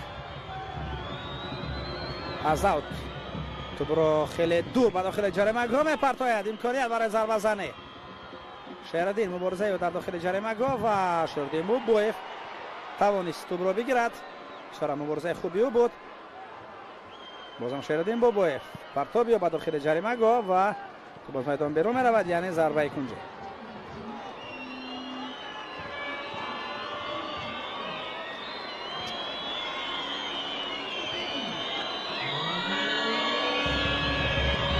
در آن دوره که دسته روشن کوکتاش 3-0 شکست داد، یعنی دوره هفتم، دسته اوسیلوت بازیش رو مساوی با پنشر 0-0 انجام داد به گل، ولی اونجا امکانات خیلی زیادی گل زنی را شاگردان لشر توختایف استفاده نکردند. ارسال بعد داخل جریمه گاه و از جریمه گاه برآورده می شود و عکس العمل خیلی خوبی فوتبالبازان دسته روشن از عزیزبک سلطانوف توپ رو نه تنها گرفتن، دوز دیدن و تو خبر نیافت. عبدالرحمن عظیموف پاسی باقی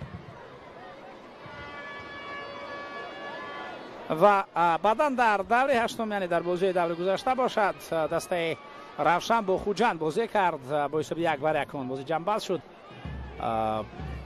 همه ما شما اون بازی رو در خاطر داریم هنگامی که در آخرین ثانیه ها حساب بازی برابر 1-1 شد با یک پنالتی بسیار هم بحث برانگیز که بعدا البته مناظره خیلی زیادی را به میان آورد، ولی نتیجه بازی وضع نمی شود. اون بازی 1-1 جنباز شد و اوسیلوت باشد در دوره گذشته با کلوب مرکزی ورزشی ارتش بازی کرد، اون رقابت با حساب مساوی 1-1 جنباز کرد.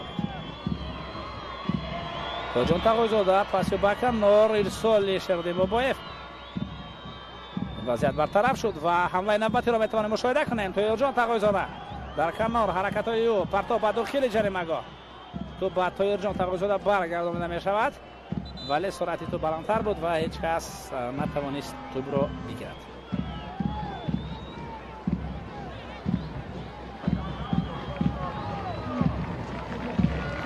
تغییرات در هیئت دسته روشن شهر کلوب از میدان محمد جان نسکوف گرفته می شود و با جای شادیجا مرادوف تحت رقم 63 به میدان می آید.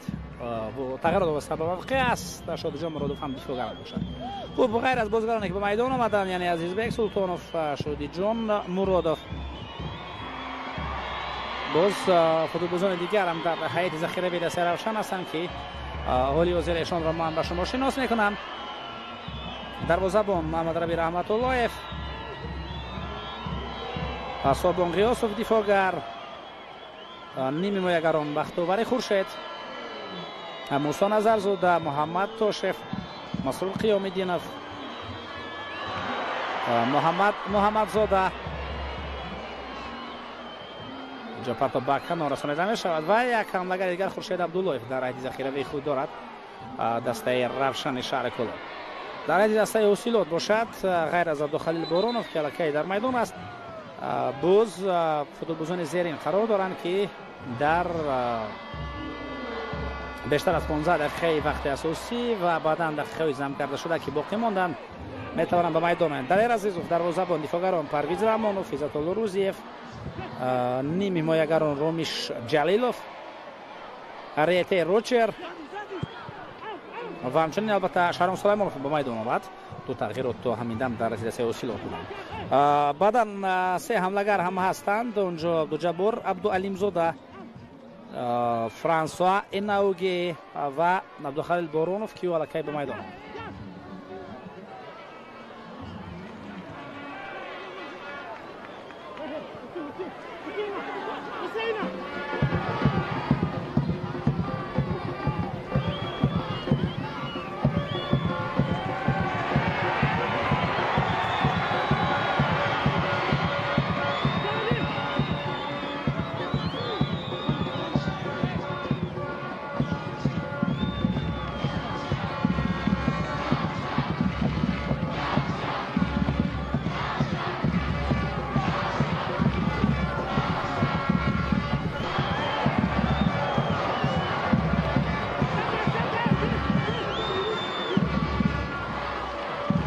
حمله نوبتی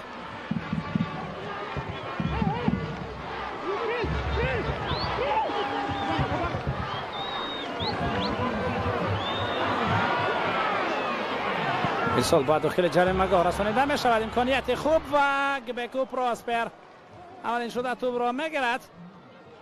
این دروازه‌بان امروز در خطکی دروازه توانست انتظاری را برآورده گرداند تا همین دقیقه. البته یعنی چند فرصت خوبه که فوتبالبازان دسته روشن سازمان دادن در برطرف کردن اونها هم نقش مهم داشت، نقش اساسی. و اگر در دقیقه باقی مانده هم از عهده کار خود با سربلندی برآید، پس در موفقیت دسته خود میتواند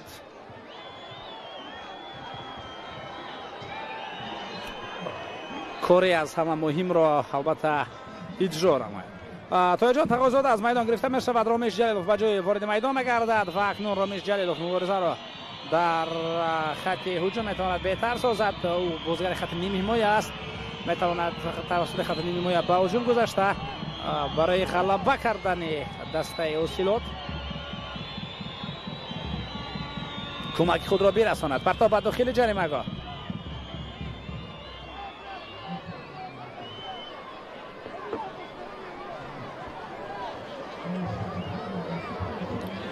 بیلابا مارسن از همدستای خود خواهش دارد که دورتر بروند، چون که توپ را خیلی دور میپرتاید به داخل جریمه‌گاه رقیب، ولی هیچ کس از فوتبالبازان اوسیلوت ضربه زدن نتوانستند و عکس العمل دسته روشن شهر کولاب توسط مرکز عین زمان این هجوم جریان دارد.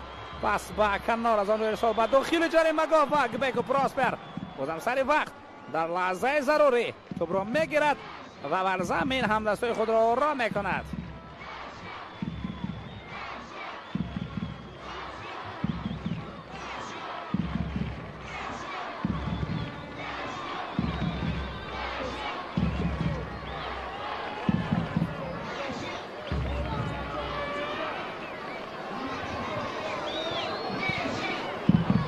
هجوم نوبتی دسته روشن. محمد جان رحیموف پرتاب خوب به داخل جریمه‌گاه و بازم سرعت پاس که بلندتر بود.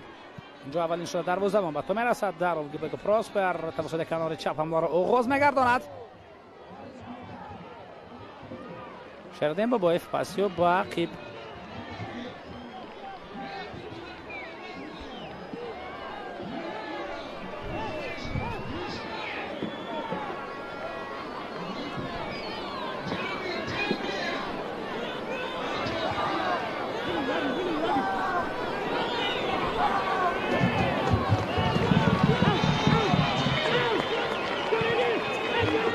جمشید مرادوف، دمیتری پاولیش پرتابی توسط کنار با خطی هجوم ارسال به داخل جریمه‌گاه رسانیده میشود. ضربه و این امکانیت بهترین گلزنی بود.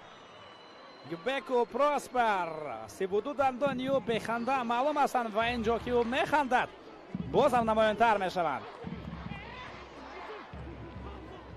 بار دیگر به این وضعیت متوجه میشویم. پاس خوب بود، ضربه هم بد نبود، همه کار درست اجرا کرده شد، ولی از همه درست طور معلوم گردید گبکو پراسپر عمل کرد. حمله نوبتی فوتبالبازان روشن فعال شدند. در دقیقه اخیر تنها هجوم‌های فوتبالبازان شهر کولاب را می‌بینیم. تویده بازی ویران کرده می‌شود. از این موقع می‌توان کوشش ضربه زنی به دروازه را کرد. محمد جان رحیموف از پا در زده شد، او به کمک پزشکان نیاز دارد. از این موقع می‌تواند خود محمد جان رحیموف کوشش ضربه زنی کند. می‌تواند نوزین بابا جانوف ضربه هم زند و البته باز کی شاید جمشید مرادوف هم یکی از داوطلبان باشد. ولی اصلا مهم این زمان آن است که سلامتی محمد جان رحیموف باید خوب باشد.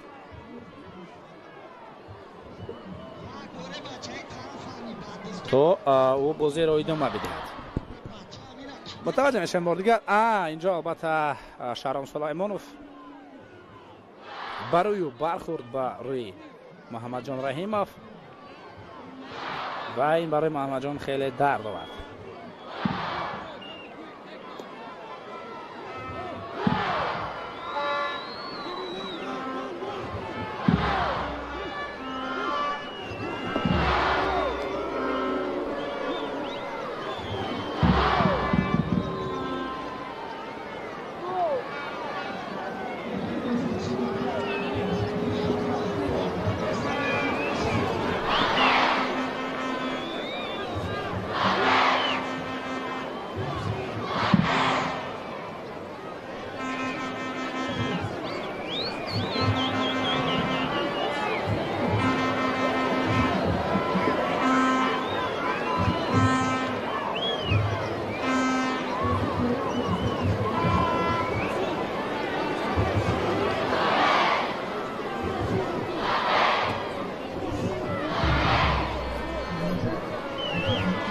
خب با کارت زرد با شهرام سلیمانوف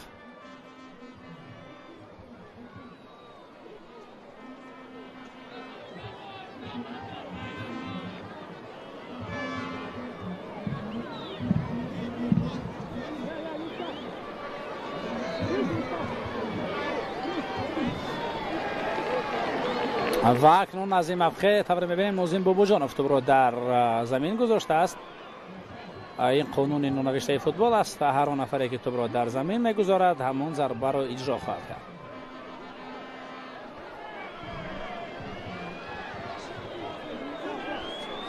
ولی برای رعایت نشدن این قانون هیچ گونه جزا نیست.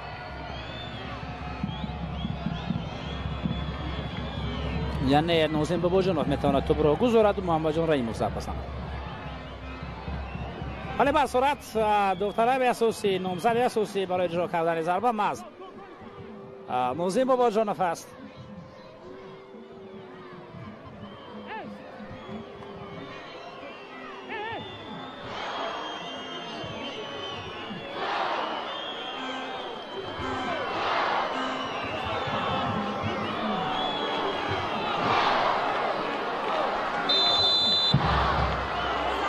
خب ضربه نوزین بابوجانوف خیلی ضربه خوب.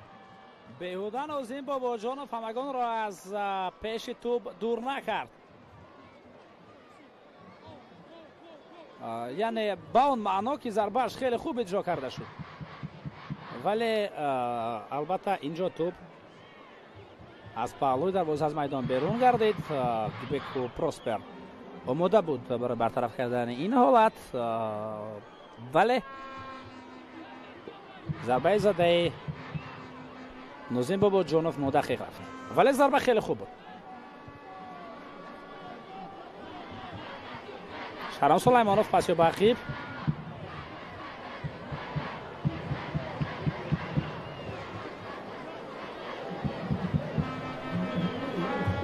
عمرجان شریپوف، شهردین بابایف باز میدان بیرون میرود. اوت دسته حوصلات است.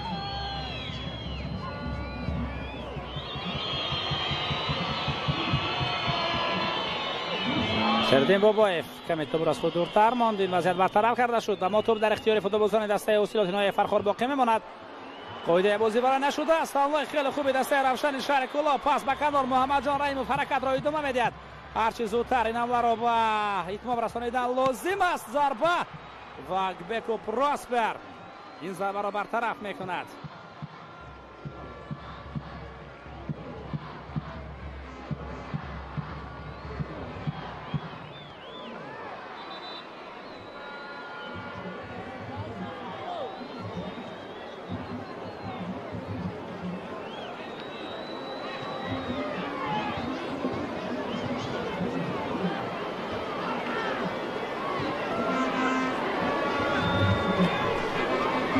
ضربه توسط مرکز روان کرده شد. یعنی در اون موقعی که گیبکو پروسپر قرار داشت ضربه به راست به همون طرف رفت و او تنها در جای خود ایستاد و به خطا ضربه زده فوتبالبازی دسته روشن را برطرف کرد. یپیو کپاوا کمی آسیب برداشته است. این زمان به او کمک می‌رسانند. محض بعد از اشتباه کپاوا فوتبالبازان روشن به عکس حمله گذاشتند.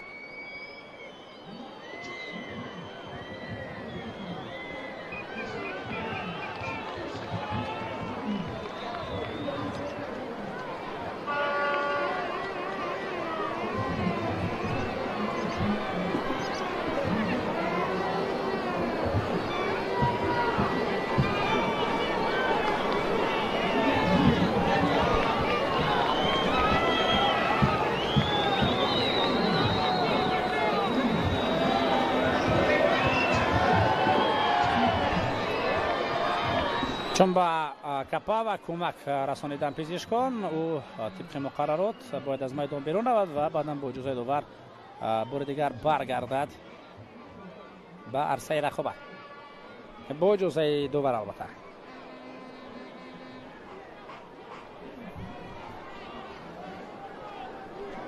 بازی آخرین در دور مذکور البته این رقابت دسته‌های وحش و کوکتاش است که الکی قسمت اول به انجام رسید در ورزشگاه مرکزی جمهوریوی و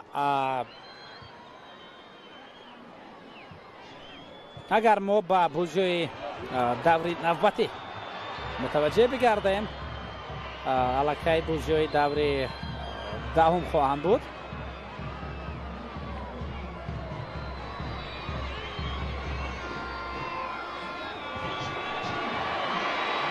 متوجه میشویم بین هجوم پرتاب به داخل جریمه‌گاه.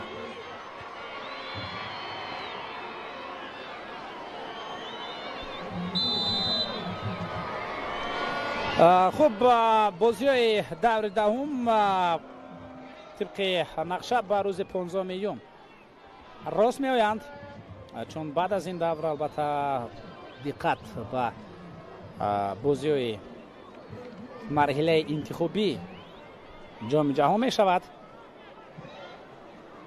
یعنی از روز سیوم از پگاه تا 11 میون روزهای فیفا هستند. 6 میون بازی اردن تاجیکستان، 11 میون بازی تاجیکستان پاکستان در شهر دوشنبه.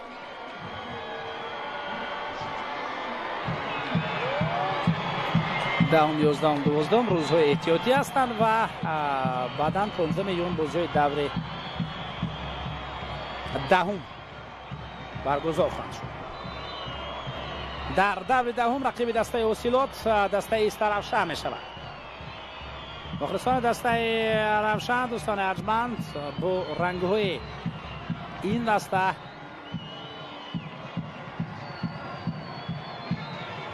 در همون منطقه‌ای که قرار دارند، در همون سکتوری که قرار دارند دود را بالا میکنند.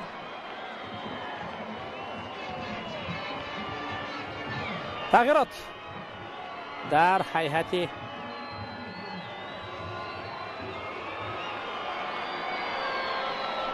خوب اینجا یک تغییرات است. تغییر میبینیم برای دسته حوصیلات است، یعنی از میدان عمرجان شریفov گرفته می شود و به جای حمله‌گر وارد میدان گردد. این فرانسوا امایگوی است.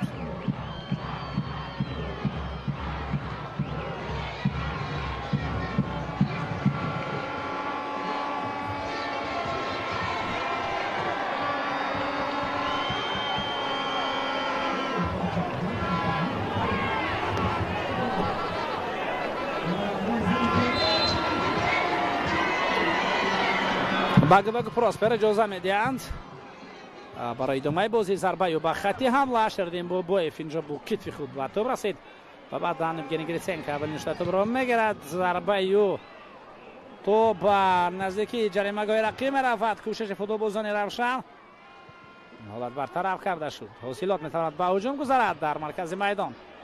از پا میافتد رومیش جلیلوف. 6 دقیقه زم کرده می شود به وقت اساسی قسم دوم دیدار. خوب به وسیلات برزد ایست روشن بازی خواهد کرد در دور نوبتی روز 15 میون و روشن باشد بر مقابل ریگارتاداس در سفر بازی خواهد کرد در ورزشگاه تالکو آرینا. روز 16 میون برگزار شده این رقابت در نظر است.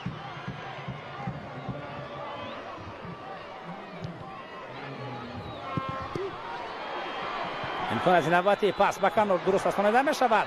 نوزین بابا جانوف ضربه توپ رسیده است به فوتبالباز دسته اوسیلات. از این لحاظ ضربه کنجی خواهد بود.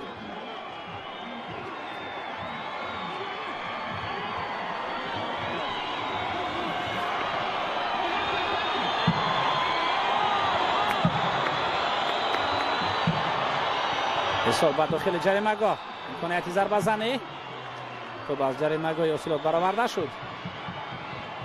عزیز بیکایی تفرسال به داخل جریمه‌گاه و بکو پروسپر با زخند یالی خود بازم توپ را میگیرد و بعد دوباره اشاره میکند که او 3 برداشت.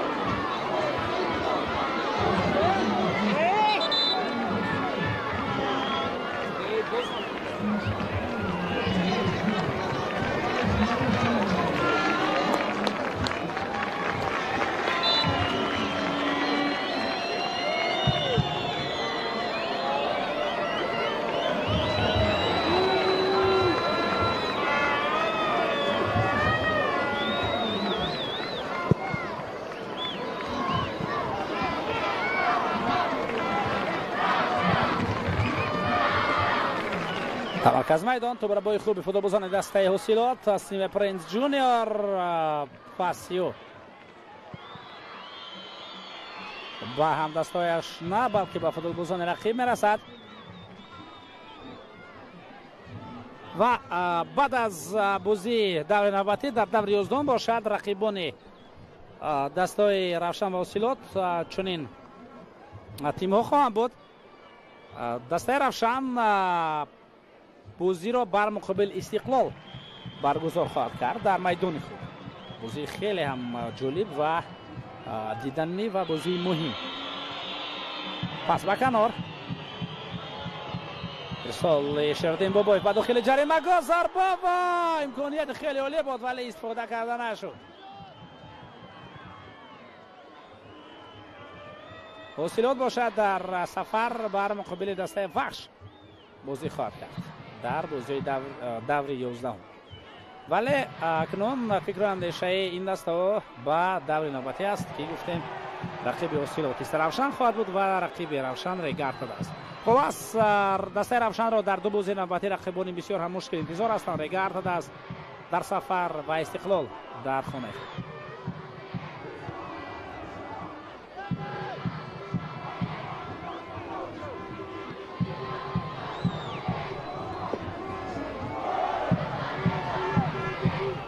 رامز جلیلوف پاسیو با عقیب پرتاب با خط حمله ولی اینجا توپ از میدان بیرون میرود.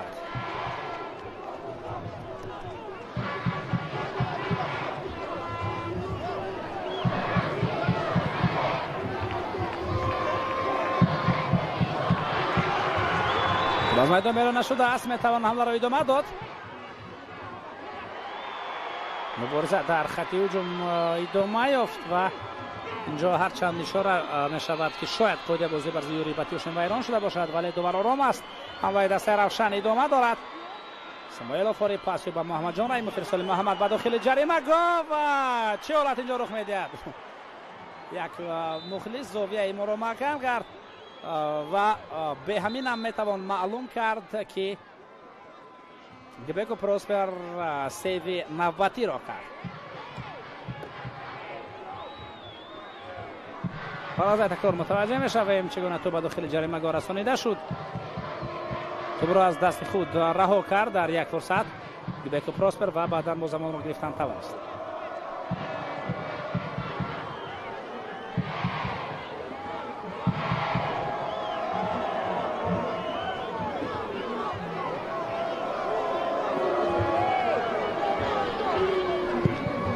ضربه گبکو پروسپر با خط حمله دوباره 6 دقیقه را زنگ کرده بود که دقیقه 6 جریان دارد.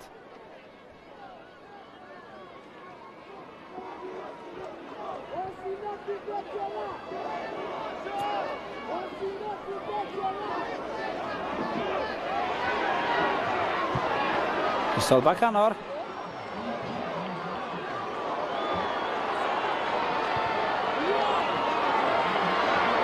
پرتاب به داخل جریمه گاه رسانیده می شود. نه اینجا توپ از میدان بیرون می رود. بازم یک حالت دیگری بود که به نتیجه به انجام می رسد.